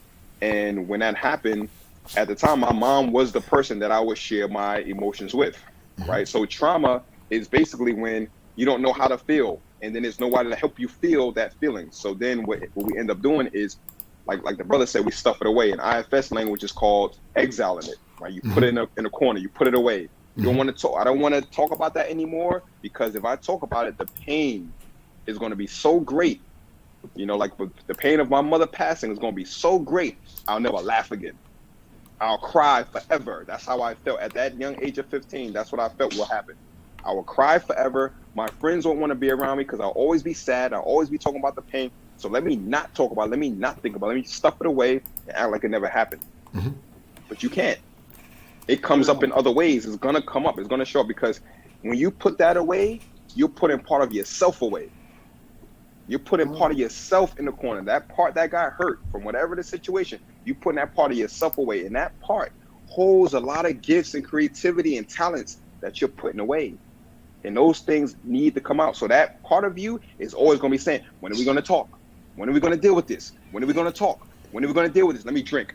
I ain't hearing that. Let me work. I ain't hearing that. Let me smoke. I ain't hearing that. Let me have sex with a bunch of women. I ain't hearing that. Let me try to work on somebody else. I ain't trying to hear that. And then eventually you start your life. It starts to show up in your life. Like, man, I can't keep a job. I can't have good relationship. What is the matter with me? It's because we stuffing away this pain. So I want to make it real easy in IFS, and we're going to discuss this at some point in the show, explaining what IFS is. But it's basically a modality where you help yourself. Right. Only I know what I felt when my mother passed away. Only I know what I needed. But now I'm an adult now, and I can go back and I can help myself. I can be with myself, that younger part of me. And when that happens, when you, in IFS language is called unburdening, you're unburdening yourself. Because right now, your exiles are burdened. They have a burden on their shoulders that they're carrying. When you unburden that part of you gets to come out and be integrated in your system. And you get the, it's almost like welcoming a long lost brother that you put away because they were molested and nobody wanted to talk about that anymore. Now they get to get welcomed back into the family of your internal system. And all of the memories, all of the love, you can be there with that part of you. And it's such a touching thing, because you realize, man, I just stuffed myself away all that time. Nobody wanted to talk to me about it. Nobody was there for me, but I wasn't even there for me. Right. And now I get to be there for me, you know. And once you unleash that pain, you start having this a lot more space for yourself to be creative, to be for that 15-year-old part of me. He wants to remain 15. What that allows me to do, it allows me to connect with younger brothers. I go in high school. I could be 15 again. I could play video games. I could talk crap with them again, because I connect to that 15-year-old that's no longer stuck in a basement or stuck in a room by himself. Well, Mika, internal family system is part of family therapy that Ty's talking about. There are many treatment modalities. There's something called structured family therapy. There's internal family systems. There's research verified cognitive behavior therapy. There are many treatment models, but the model that Ty's talking about is called internal family system. It's very expensive. Something me and Ty have been talking about together that I might even get licensed in at some point. It's to help people to understand their parts that led to the trauma that they're dealing with. Because everybody have parts that need to be uncovered so they can move forward. And so what Ty's talking about is internal family systems. It's one of the many treatment models that therapists can use. Just like having an eclectic toolbox. You can use those various tools to help you deal with this trauma or the issues that you're dealing with. So what Ty's talking about is IFS. Ty, let me ask you a question. Is there an effort to suppress male pain? Do you feel like there's a concerted effort to suppress male pain, in your opinion? I can't say a resounding yes to that. What I can say is that there is people who are speaking very loud and they're competing for space. Right? They're competing for airtime, right? And that now you have, especially nowadays, we have women who felt like that they were being suppressed for so long, they weren't being heard for so long. So now they're speaking so loud it drowns out whatever men have to say. Right? It drowns it out. And so, you know, we have a group of men, we have a group of people who are trying to listen to women, right? There's a group of people trying to listen to women, trying to change things, fix things, you're right? We're trying to, all this inclusive. Okay, we're going to give you a vice president. We're going to do these things for you. We're going to do everything we can to try to correct these wrongs that we think. And then there's another group, and maybe a smaller group, but there's another group of men who are listening to men and saying, we cannot forget about men, because majority of women are going to be in some type of relation with men. If you only help one side, if I have two broken hands, or I have one side of me is broken up and I only heal that part, I'm going to be walking in circles. Every time, if you heal all the women, when those women get with men, they're going to get damaged because the men aren't getting help either. So now those women are going to continuously be re-damaged, re-burdened, re-injured, because they're in relation with men who are also injured. So we cannot only help one side. So they're like myself, I only work with men. I only help men because I'm a man, and I help men because I've healed through things. That is my experience. Somebody say, what kind of experience you got, Ty? I fix myself in this regard. I fix myself in that regard. I'm helping other men fix in the ways that I fix myself. I'm my own proof, right? So there are loud speaking women. Women have their platforms, their magazines, their TV shows, their movies, their, you know, radio programs, and they also use shame. They also use shaming to kind of deflect from men issues, right? What about the women? So you talk about men. Right, What about right, the women? What about the women? It's deflecting from what men need. Right. But I'm happy we have, we have a manosphere. We have guys like you. We have guys like me. We have guys like Ed Baxter, you know, with the Move On After Betrayal program. We have guys who are focused on helping other guys, because we cannot leave out other guys. And when you understand IFS and internal family systems, inside of all men are little boys. Right. There's right. a little boy inside of all men, and those boys have to be helped, because if they're not helped, they throw temper tantrums, and this could be murder suicides, this could be homicides, it could be shooting up schools. That's a tantrum in a man. When a man has power, when we become men, we become more powerful. When we become more powerful, we can do more damage. No doubt. Right? So, no doubt. Right. I totally agree with that. Shout out to my man, Mick Toe Flight. And Mick Toe Flight for the $5 super chat. He says that sometimes the pain goes deeper than feelings. The trauma of heartbreaks can sometimes physically tear heart tissue or even death. Right. You're correct, brother. Some people actually die of what's called being heartbroken. And that's due to what's called a somatic response. In the clinical world, we call it a conversion disorder. The pain or trauma sometimes is converted into the body, which causes pain to the body. And that's why I told guys a lot of times the illusion of love can be very detrimental to the psyche of a man. Many men have been conditioned to love. We've been conditioned to love and to assume that we're going to get love in return. Yep. Tender Pendergrass said it better than me. He said it's so good to love somebody and somebody to love you back. But when men realize that love is not more or less calibrated to a genuine feminine oscillator, that man becomes angry, which in essence leads to brokenness, which makes him dangerous. And that's what's causing the proliferation of men like Raji Black. When men love, and I want you to talk about it because you talk about it many times in Love After Betrayal. But love for a man is synonymous to being imprinted or impregnated. Because when a man falls in love, he's impregnated with the vision that a woman is going to be his consort to help him become the best version of himself. That she's going to be bone of his bone, flesh of his flesh. But watch this. But when a woman is pregnant, she's impregnated or imprinted with the seed of a man for that man to provide, protect, and defend her from harm. But when that brokenness or that reality is dissipated based on disloyalty, then that man go through what's called a schema affliction. That schema causes a pattern of distortion due to pain or fear.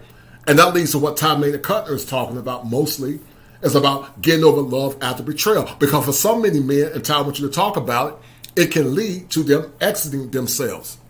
Because love for many men is very powerful. That's why men are very careful to fall in love. That's why men are checking out of marriages and relationships. Because men are tired of getting pregnant, watch this, based on the illusion of love, only to end up in court with half of everything they've gotten taken away. And that's why I said earlier, guys, does his pain weigh more than hers? Because Michael Jackson said it better than me. They don't really care about us. And that's how a lot of men feel. That's why these spaces are growing. And as this woman that's a feminist said it, she said, men are, they're angry and they're misogynistic. But no, black men and men in general don't hate women. Men actually love women. But what men are tired of, they're tired of the behaviors associated with most modern women. Men by nature are traditional at best, and most are very conservative. They still want to be treated like their mothers because their mothers were the first nurturers. But what men are saying now is that they're getting taxation without representation, which in essence is leading to the mental breaking of many American men, black and white. And that's when love after betrayal, as Todd Maynard Cutton is one of the counsels for love after betrayal, comes into play to posit life into our men, also to give them clarity as it relates to hope and moving on with not putting her first, but putting his purpose first, in a nutshell. Tommy B, how would you like to add to this discussion, brother? How you doing, sir? How you doing, bro? I think this is a very important conversation. I've had since I've kind of found this space, I've kind of had this conversation with a couple of guys, Uncle Stu included. Mm-hmm. I think, so I was in the military, and when I got out, for my disability, I ended up going to therapy for the first time. Mm-hmm. And that was the first time that I kind of acknowledged the traumas that I kind of was dealing with and didn't even know that I was dealing with, right, and didn't know that how it was affecting me. One thing that I would always do is when stuff would happen is I would kind of like just, I guess like you guys say, push it back or whatever, because I always felt that, number one, everybody's going through their own thing, so I didn't want to burden anybody else with my stuff. Mm-hmm. So I would just kind of deal with it internally. And a lot of the stuff that I went through growing up, I looked at as normal. And the first time that I kind of didn't understand that it was, or I understood that it wasn't normal, was when I went to boot camp, and I would tell them stories of stuff that would happen back home, and they would look at me like I was crazy. Mm-hmm. And for me, this was normal stuff. And, shootings, seeing people killed, robberies, all this stuff. Mm-hmm. And, when I went to boot camp, it was the first time I had ever left Oakland. So that's all I knew. And so I even, going to therapy, found out about little tics and stuff that I had that I didn't even know, were that, little stuff that I would do, whether it's backing into parking spaces, whether it's sitting facing the door, just all kind of stuff that I would do that wasn't even stuff that I naturally like sit down and thought about. It just kind of naturally happened. And even, certain nightmares and stuff that I just in my head thought everybody had nightmares. It was what it was. For me, it's the weird thing about therapy is when you come from places like that, I know in therapy you're supposed to, talk about it all, but like in my situation, I'm kind of limited to some of the stuff that I can talk about because in my brain, I'm like, well, some of this stuff can be incriminating, and I don't know the laws and how this, that, and other. So in my head, I'm trying to figure out, well, if this stuff isn't spoken on, is it just trauma that's not dealt with, or how that works? But I know going through therapy, it has at least helped me identify that that I have gone through some of this stuff and how it affects me. And I've also found out that it affected me relationship-wise, and how some of the stuff that I went through in relationships were directly related to some of the stuff that I went through and why I acted the way I acted in certain relationships. Mm-hmm. Whether it would be, I had one thing that I would do is when people got close, I would push them away. Mm-hmm. And it's something I didn't really acknowledge.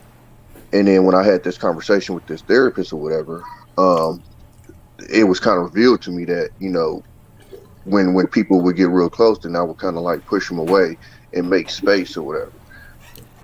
So I think I had a conversation with somebody. I said one of the hardest things about dating out here is you have both sides that are dealing with traumas, untreated trauma, Right. and they're trying to, make a relationship work. And if you got two healthy people making a relationship work, it's hard enough. Mm-hmm. And now you got two people with untreated trauma trying to make a relationship work. And to be honest with you, it's almost an impossible task out here because of that. Right. No, you're right, man. If I would do a genogram is a schematic picture about dysfunction and brokenness on a piece of paper. So what a genogram does, it goes back to the progeny or the history of people, and it talks about disease, drug addiction, and all, and it helps the person to see where those pathologies started and what's led to the current issues that they're having today. Just like many men, brother, have been molested, there are a lot of our women have been molested. And so a lot of times, Tommy B, if you're in a relationship where you're pushing that person away, it's sometimes due to what's called an insecure attachment style. You have not learned to attach in a healthy way, but also your environment can be such that if you feel like you let your guard down, that you'll be vulnerable, which in essence can make you lose your life. So it's like you're always on alert. You can't trust because you're always on alert, which in essence could be a residual level of post-traumatic stress disorder. And many people that grow up in central Los Angeles are actually dealing with post-traumatic stress disorder. They just don't know about it. They don't even know it. It's residual PTSD. Yeah. But they cope by retracting. They cope by not getting themselves involved with people because they don't want to be vulnerable. And I think the lack of being vulnerable, Tommy B, is one of the biggest detriments to a lot of the functioning of many relationships that we have here now. Men and women, but I'll say many times our women, they don't want to be vulnerable. And they don't want to be vulnerable because they've been through a condition called vicarious trauma. Some of that vicarious trauma is self-inflicted because she saw her mama get with guys and want ish. But then some of it is due to rebellion.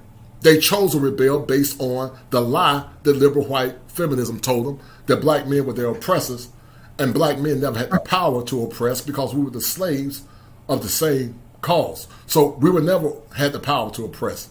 But that's what they've been told, which in essence has caused many of them to be by themselves, sadly. Yeah, I actually was diagnosed with PTSD, and I definitely 100% agree with that. One of my things where I felt if I was to get vulnerable that it would be used against me, and that was kind of one of my one of my biggest things was it was hard for me to open up because now I didn't want to give somebody the upper hand. That if something went wrong or something like that, now you're using what I just told you against me, and it's also like a control thing. I can control how much you can affect me, how much you can harm me. And if I just give it all up to you, now I'm giving you all the control over me. And, if we get into it or we break up or anything like that, now I can't control, what you can use to weaponize against me. So, yeah, I definitely identify with that 100%. No doubt. Let me ask you a question, Tommy B. And I think Ty answered the question, and I'm going to ask MC Recovery as well. Do you think the black male pain is understood in the contextual framework of America, in your opinion? Do you think people care to understand black male pain? Do you think they care to understand it? Or do you think, like Michael Jackson said, they really don't care about us? What's your take on that? And we're going to do a psychic roundtable. We're going to go to Ty, MC Recovery. But is black male pain understood from your purview? I think overall male pain isn't respected, and then even more black pain. I think overall black pain isn't respected. When I'm in these spaces and I hear people roll their eyes or look the other way or side eye when you even bring up slavery and that's one of my triggers, because I'm like, slavery wasn't it. Like, that wasn't the end of it. You had Reconstruction, you had Jim Crow. Like, it wasn't just 100 years ago slavery and then everything got great. Right. And I've even explained to some folks why is, again, I'm a person, I acknowledge it. I don't dwell in it. But I've explained to people, just if you just forget the genealogy and all of this stuff that people come up with. If you just look at the train of trauma that was never treated from slavery up till now, it's I don't understand how anybody don't understand why our community is the way it is. Right. So I definitely think that black male pain is at the bottom of the list of people to even acknowledge or even care about. Right. And what people don't understand, some people will say, well, I wasn't a slave, you weren't a slave, but folks don't understand how trauma works. Ty talked about internal family systems. That's a treatment model. And listen, understanding the pathology of slavery does not necessarily mean that you have to be in victimhood. You don't have to be in victimhood or remain in victimhood. You don't have to. But also, you can go through what's called functional trauma. You could go through it. Self-hatred, colorism, the tendency to disrespect black men. Some of this stuff is tied into generations. And even though you can be functional, you can have a good house, a good home, a good career, there's still some trinkets of brokenness that has more or less crept into our psyche, but also into our community. There's a woman that wrote a book called Post-Traumatic Slavery Disorder, and she was talking about trauma after slavery. Now watch this. I'm not saying that we should remain in victimhood. A lot of our ancestors that were able to overcome and be successful were still dealing with some residual trauma. Were they functional or were they doing good? Right, they were. But you can be doing well financially and socially, but still be dealing with residual trauma. Absolutely. We think that the veneer of success more or less satiates trauma, and it doesn't. It doesn't at all. And that's what people don't understand, man. Well, and another thing I always bring up to people is, and this is how, and I've even spoken to some white people and made them look at stuff completely differently, is if I say, you go all the way back to where they released the slaves, and I say, this is something nobody can really argue against, and it kind of messes a lot of people up if they're open to listening. But I say, I don't think anybody on earth will say that those slaves didn't need therapy, but it was never offered. That's true. These people had kids. Right. And so these people who needed therapy had kids, and now so naturally you would know that those kids are messed up. Right. Now those kids are messing with that, dealing with that, and they went through their own trauma. So now they had kids, and then same thing. They were raised by people that didn't have that had trauma, that untreated trauma, and then they went through their own trauma. Right. And then they had kids, and now those kids are my dad. Yes, sir. So it's not I agree with that. It's really closely linked if you really just look at it that way, and it's just like I said, we're at the bottom of the totem pole. So now people look at it, and even if they get it, it's like, okay, well, who cares? Well, listen, the therapy for many blacks at that time was the gospel, was the church. The church was the balm in Gilead. When you hear the Negro anthem, "Lift every voice and sing," "Lift every voice and sing" was tied to trauma. And I would say mostly because our people were more spiritual then, we had greater outcomes. But now what you have now is what's called exacerbated trauma based on dysfunction and based on community disintegration, which has led to trauma on top of trauma. But I think having an abiding love for God and spirituality was one of the greatest things that got black people through turbulent times. Were they healed 100%? No. But I think God played a major role in the healing of the mind and spirit of black men and black women at that time. Guys, mute yourself. If the guys are listening, I need you to mute your YouTube. I'm hearing feedback. But I think that was the greatest bomb. But Ty, I think you answered the question. Maybe you did. I've been talking a lot about different things. Is black male pain understood in your best estimation, brother? And thank you, Tommy, for giving great clarity. Thank you, sir.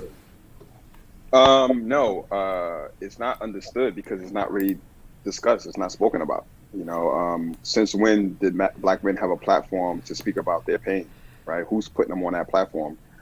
All platforms are, what racism is the fact that there's one group that owns everything. They own the platforms, they own the TV shows, they own the radio stations, they own the mental health. Even all of the books that were written about mental health were written from a white perspective for the most part. They don't go in to try to understand black people, and most black people don't trust white people anyway, especially when it comes to the health industry. We've been experimenting on for all these years. The history that we have in this country is not beneficial to us. So we're now, our generation of people, and that's the reason why I'm learning IFS, right? Our generation of people is like the first generation that are really getting into this mental health thing. That's like a buzzword now. Mental health is a buzzword for us. And even still, when you think about all of the therapists, 70% are women.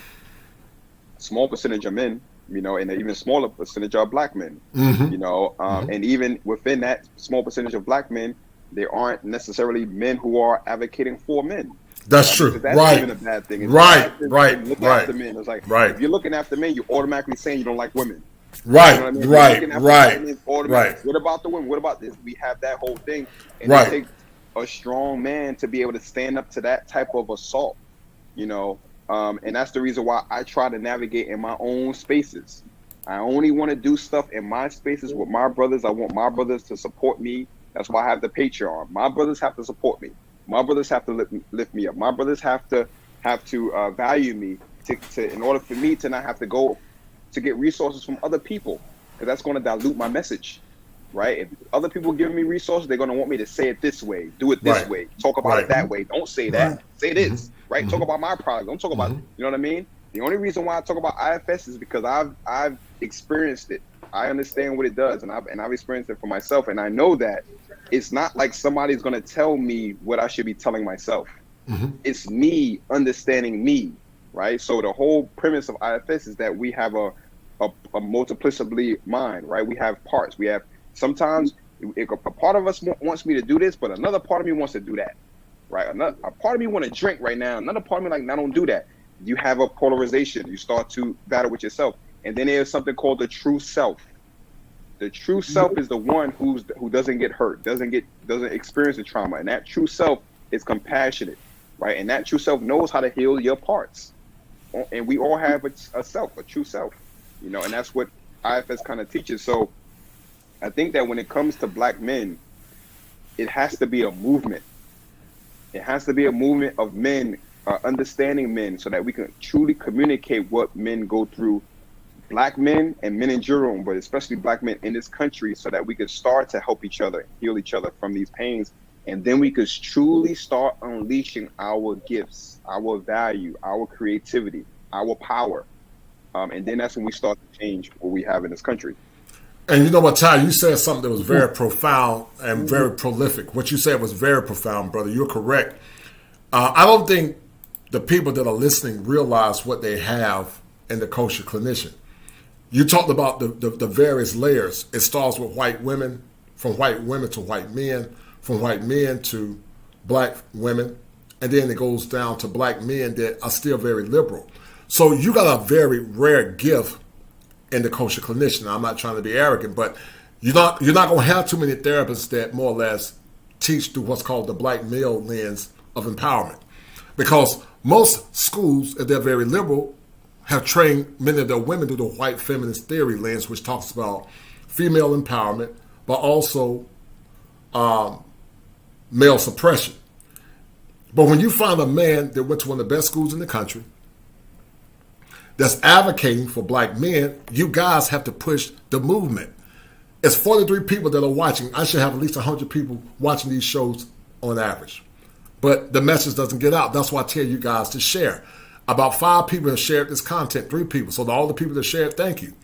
But to the 42 that are listening, you should share the content. Share the content with at least 20 people. Help this channel get to 10, because when you guys share the content, we can empower other people. I can bring Ty back on the show. We can talk about male empowerment as it relates to dress and psychology. But also we can talk about male empowerment as it relates to generational trauma, but also as it relates to male issues. There have been many that have come in these spaces to try to derail the movement of male empowerment, because many times they don't understand it. And anytime black men share and tear their pain, we have to minimize it because we don't want to hurt other people. But this channel is not created to more or less hurt no one. Many of these men are free associating. So that's why I tell you guys, share the content. If you have not given to the kosher clinician, donate to the content. Donate to the show at Cash App $7 Smalls. I'm going to drop the link again. Thank you to all the guys that have shared. But also hit the super chat. Share the content. Let's get this movement going. Because money means nothing if you're broken mentally. And some of you are walking time bombs. That's why I had to do this show on Christmas Eve. Because the holidays is very serious for many men and many women. MC Recovery and Wellness Program, do you feel that black male pain is understood in less than 2 minutes? Because I'm going to end the stream in a minute. But do you feel like black male pain is misunderstood in less than 2 minutes, brother? In less than 2 minutes. Hold tight. Let me unmute you. Oh, Go ahead, brother. I feel it's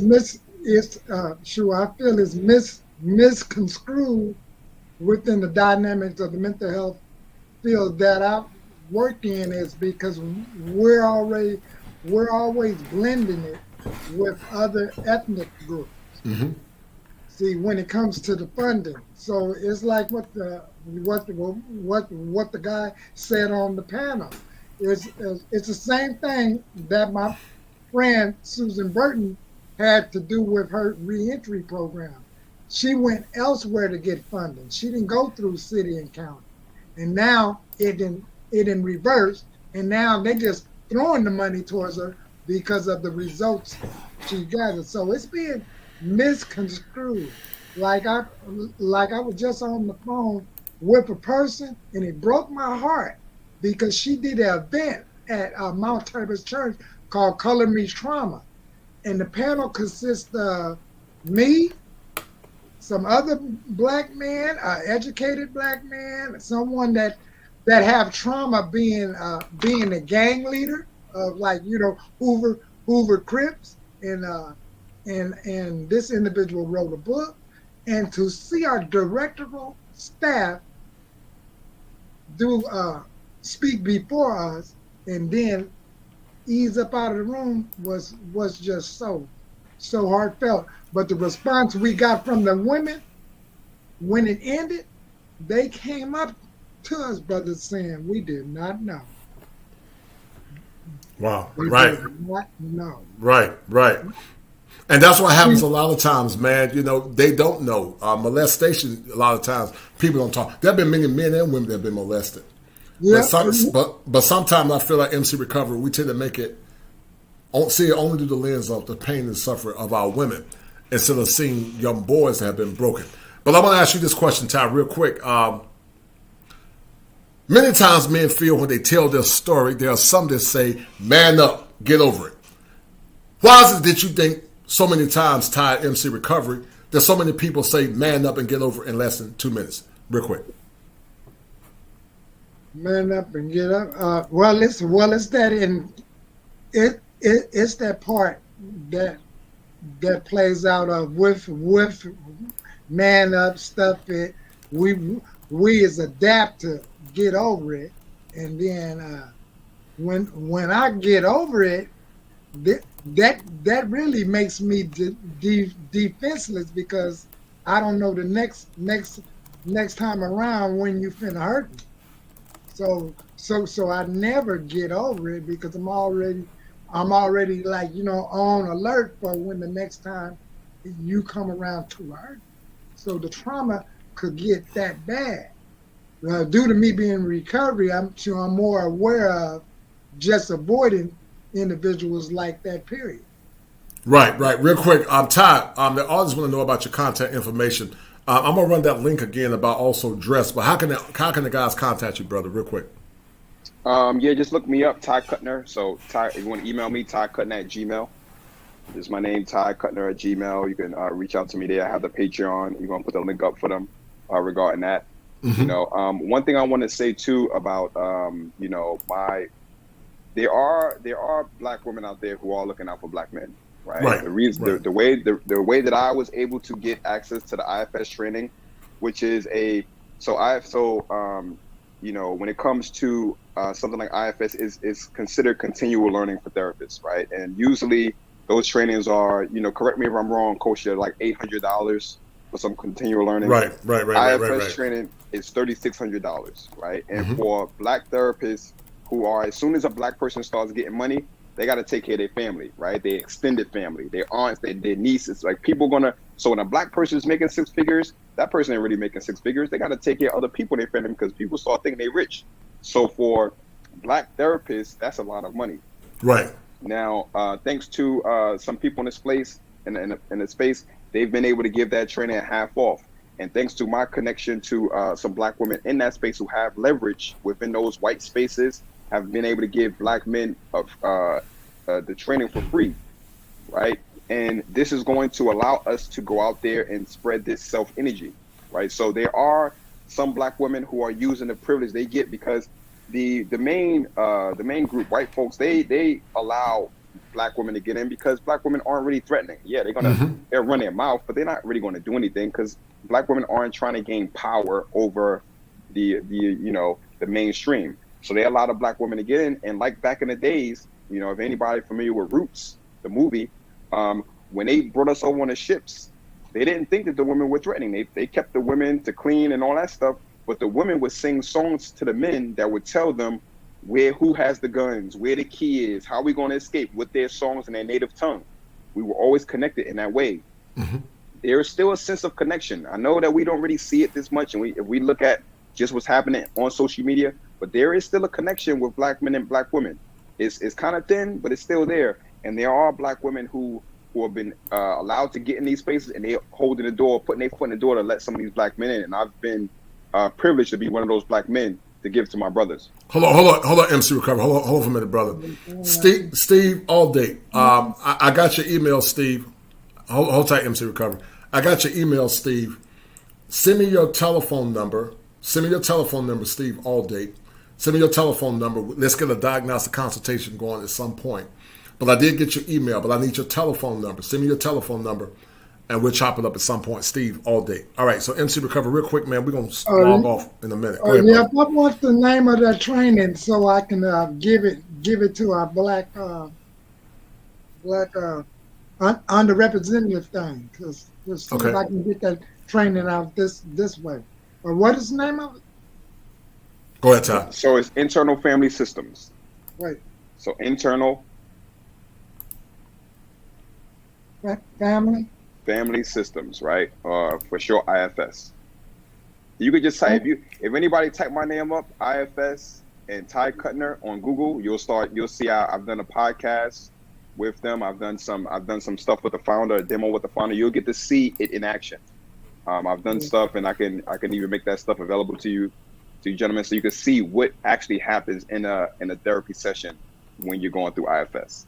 And at some point, I'm going to be able to do, I'm not ready yet. I finished my training in February. But at some point, I'll be able to take guys on and things like that. All right. So I'm going to have to hook up with you, and then if we can get something involved, and I still got to email Coach, I'm going to email him when we get off. But on that training, I'm going to see if I can introduce it either to that group or our Black Mental Health Task Force. Mm-hmm. Okay. So we can have funding for people that work as like me and other individuals. Mm-hmm. Mm-hmm. Yeah. I'm going to ask you this question real quick, Ty. We're going to sign off in a minute. But before we sign off, have you ever been told to man up or get over it? I don't know if you answered the question, but to the guys that are listening, have you guys ever been told to man up or get over your pain?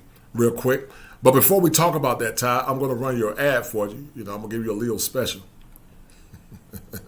I'm going to give you a Leo special because it's Christmas time.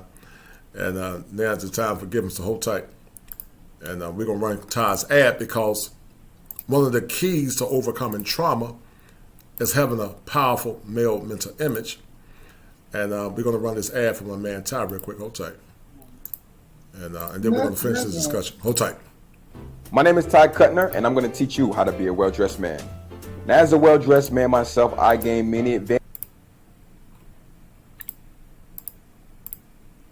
Hold on.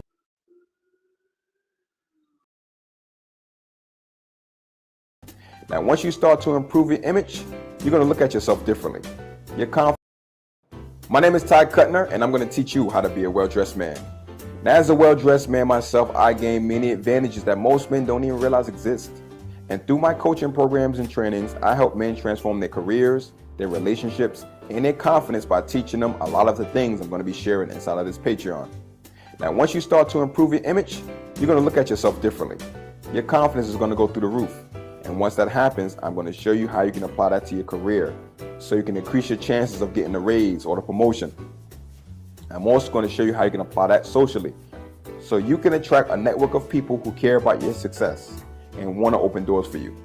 And I will be doing you a huge disservice if I did not teach you about relationships with women, because you're going to get a lot more attention from the ladies.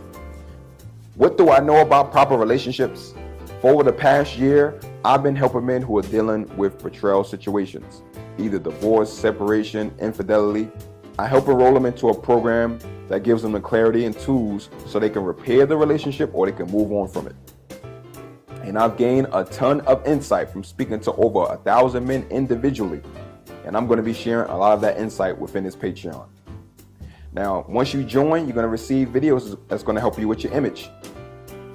And every week I'm going to release live content so you can apply your sharp image to those other areas of your life. Now, once again, my name is Ty Kuttner. Go ahead, join the Patreon, and I'll see you on the inside.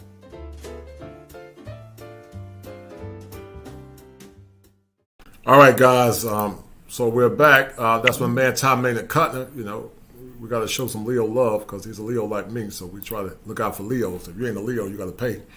But let me stop.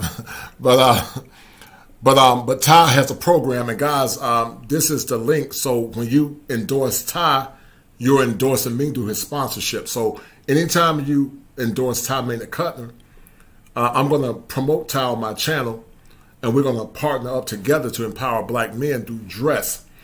And because dressing is essential to the mental health of our black men. And so I want you guys to start looking good. Once you start looking good, you'll still start feeling good. Ty's going to deal with the physical piece. I'm going to deal with the mental piece. But we got to start somewhere, okay? All right, so I asked a question, Ty. In the past, have you been told to shut up and just get over your trauma and just man up real quick in less than 2 minutes, and then MC Recovery? I got one more question, and we're going to sign off because I have to go.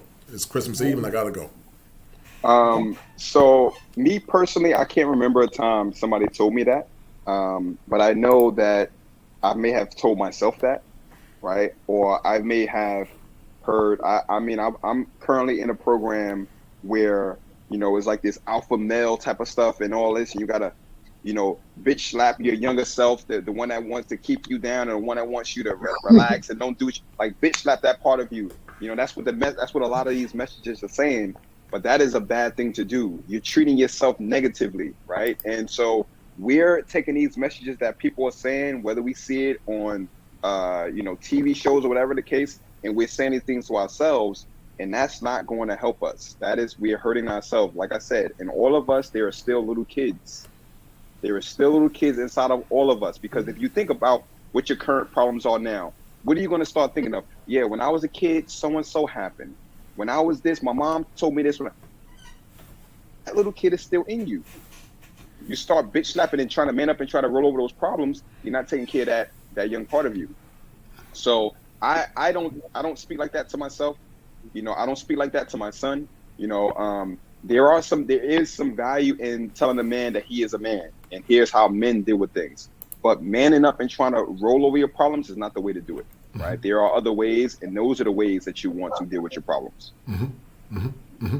Real quick, MC Recover in less than 2 minutes, real quick. Have you ever been told to man up or get over your pain?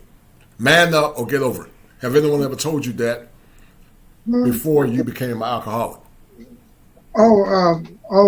Before I became an alcoholic, that was just basically like if I was playing sports, or if I got into one of those neighborhood fights, or some man up, or if sometime it was like, sure, I can see physically I better not man up. I'm gonna get my butt kicked. So I ain't gonna be stupid. But it ain't sure. It's not too many times people told me to like man up. It's because it's like it's far back. But you know, but I do have regrets at times when I didn't man up, and it don't come to mind, and I think it don't come to mind because I probably buried it so deep. Like you know, I regret the times I didn't man up. Good. I'm gonna ask you guys this question real quick, and we're gonna sign off in a minute. Are men human beings, Ty, versus human doings versus human beings? Do you feel like there's an overutilization of the American male in general? Yeah, I feel like we as men are supposed to be the one that do, right? We're the ones who are supposed to do things because, I mean, if you look at it, we compare ourselves to women. Women don't really have to do anything to gain value. Their value comes from their body, right? Because through their body comes children. We get to reproduce through their body, right? Whereas for the man, in order for that woman to be able to reproduce, she has to be safe. In order for her to be safe, a man has to do something. He has to create something. He has to build something. He has to kill something to feed her, to protect her, to do these things in order for himself to be duplicated, right? And that is in the animal kingdom, all cells are trying to reproduce themselves. All of us is in our, we can't, it's not a choice that we get to make. We're all trying to reproduce. Is that we have a biological driven to reproduce, and the only way we can reproduce is through women. That is our connection to each other. Now, things start going out of whack. Things are out of whack now. Whereas everybody's saying you need to be the man, out for this, out for that, and force through and all that. Like, no, that's not the way to do it. There is some recalibration that needs to happen, and we're kind of out of balance now. And that's the reason why we have shows like this and people who are pushing this movement so that we can rebalance ourselves to see how we're supposed to be, so we can live life in a way where we're free, right? And in a way that we're operating so we can actually identify what our mission is in life. Because right now, a lot of us are going through life, through our old age, surviving without really identifying what our true role is in this world. Excellent, excellent, excellent. Real quick, guys, starting with MC Recovery in less than 2 minutes. What did you get from this show? How was the show beneficial? And thank you again for the super chat earlier. But what did you get from the show, brother? Real quick. You're welcome. Well, it's real. What I basically got from this show is she was that the different communities need to start recognizing that we are human. We are a human being. We do have feelings and emotions, and then they need to be like in here to heard that we do have a voice, and that was one of the main reasons why I wrote up that black male having a voice in getting us back into the community. So what I got from this show is that we need to have more dialogue, that we can get over the hump and get our voices heard and be taken real seriously. Because like the account to all your other questions, it seems like even when we're in the room expressing our voice, if we don't have our counterparts supporting that, we're going to have a problem. Right. And we don't continue to get the message out about male empowerment, but also the unconscious and conscious pathologies of our men. We're going to have another Raji Black. Listen, guys, this has been a good show. It's been another good show. I'm not going to quite say a classic, but it was a good one. And I'm grateful to everyone that came on and supported the platform. I'm about to sign off. I want you guys to enjoy your families on the day. And if you're suffering through male mental health pain or pain in general, I want you guys to get the proper requisite help that's needed to help you get the proper outcomes that you need. I love you guys. I want you guys to start loving yourselves.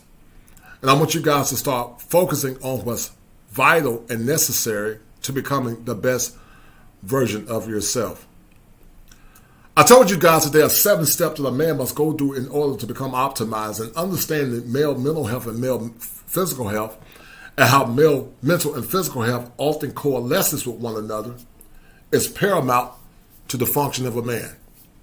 Enjoy this Christmas Eve.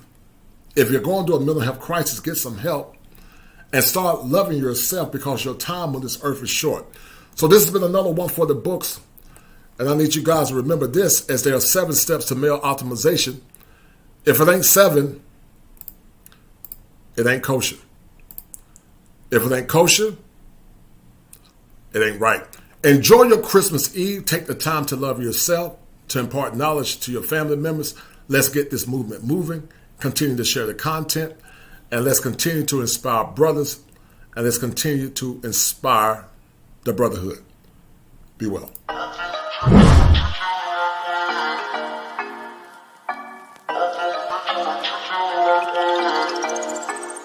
For in the morning. You got me up all cause you need to talk. To 4 in the evening. Wanna break up, say that you've had enough. I'm tired of talking again and again. Argue about everything. You are my darling. Let's kiss and make up. I know you wanna touch.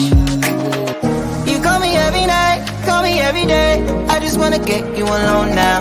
Trust me when I say we gon' be. Walk with me, Lord. Walk with me. Walk with me, Lord. Walk with me. I'm so tired, Lord. Who hears my pain? Walk with me, Lord. Walk with me. I'm so tired, Lord. Walk with me. I'm so tired, Lord. Walk with me. My spirit is broken. No one hears my pain. I need the Lord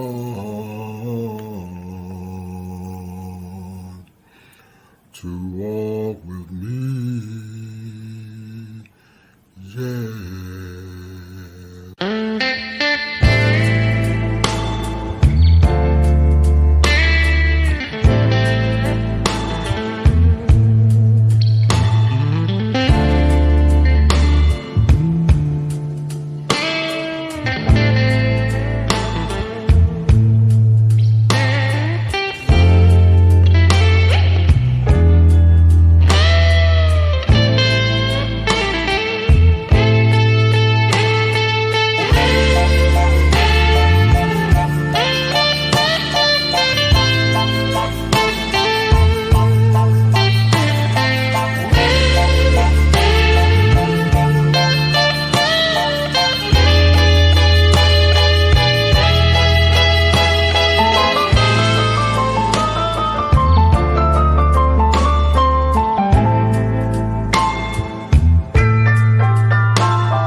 used to have a job, but I got laid off. I used to have a wife, but she said she had enough. I used to have a car, but it got repossessed. It seemed the Lord had found someone he likes to test. I've lost all a man could lose, that's why I sing the blues. I used to have a home that burned to the ground.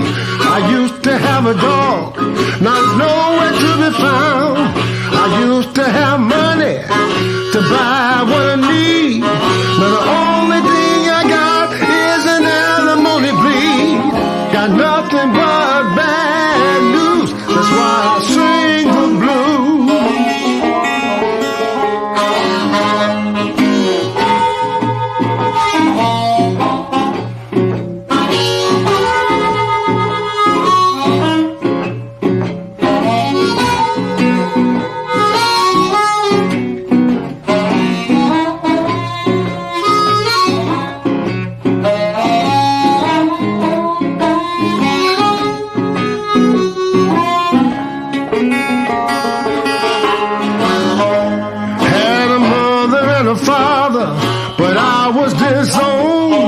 Sister and a brother who won't pick up the phone.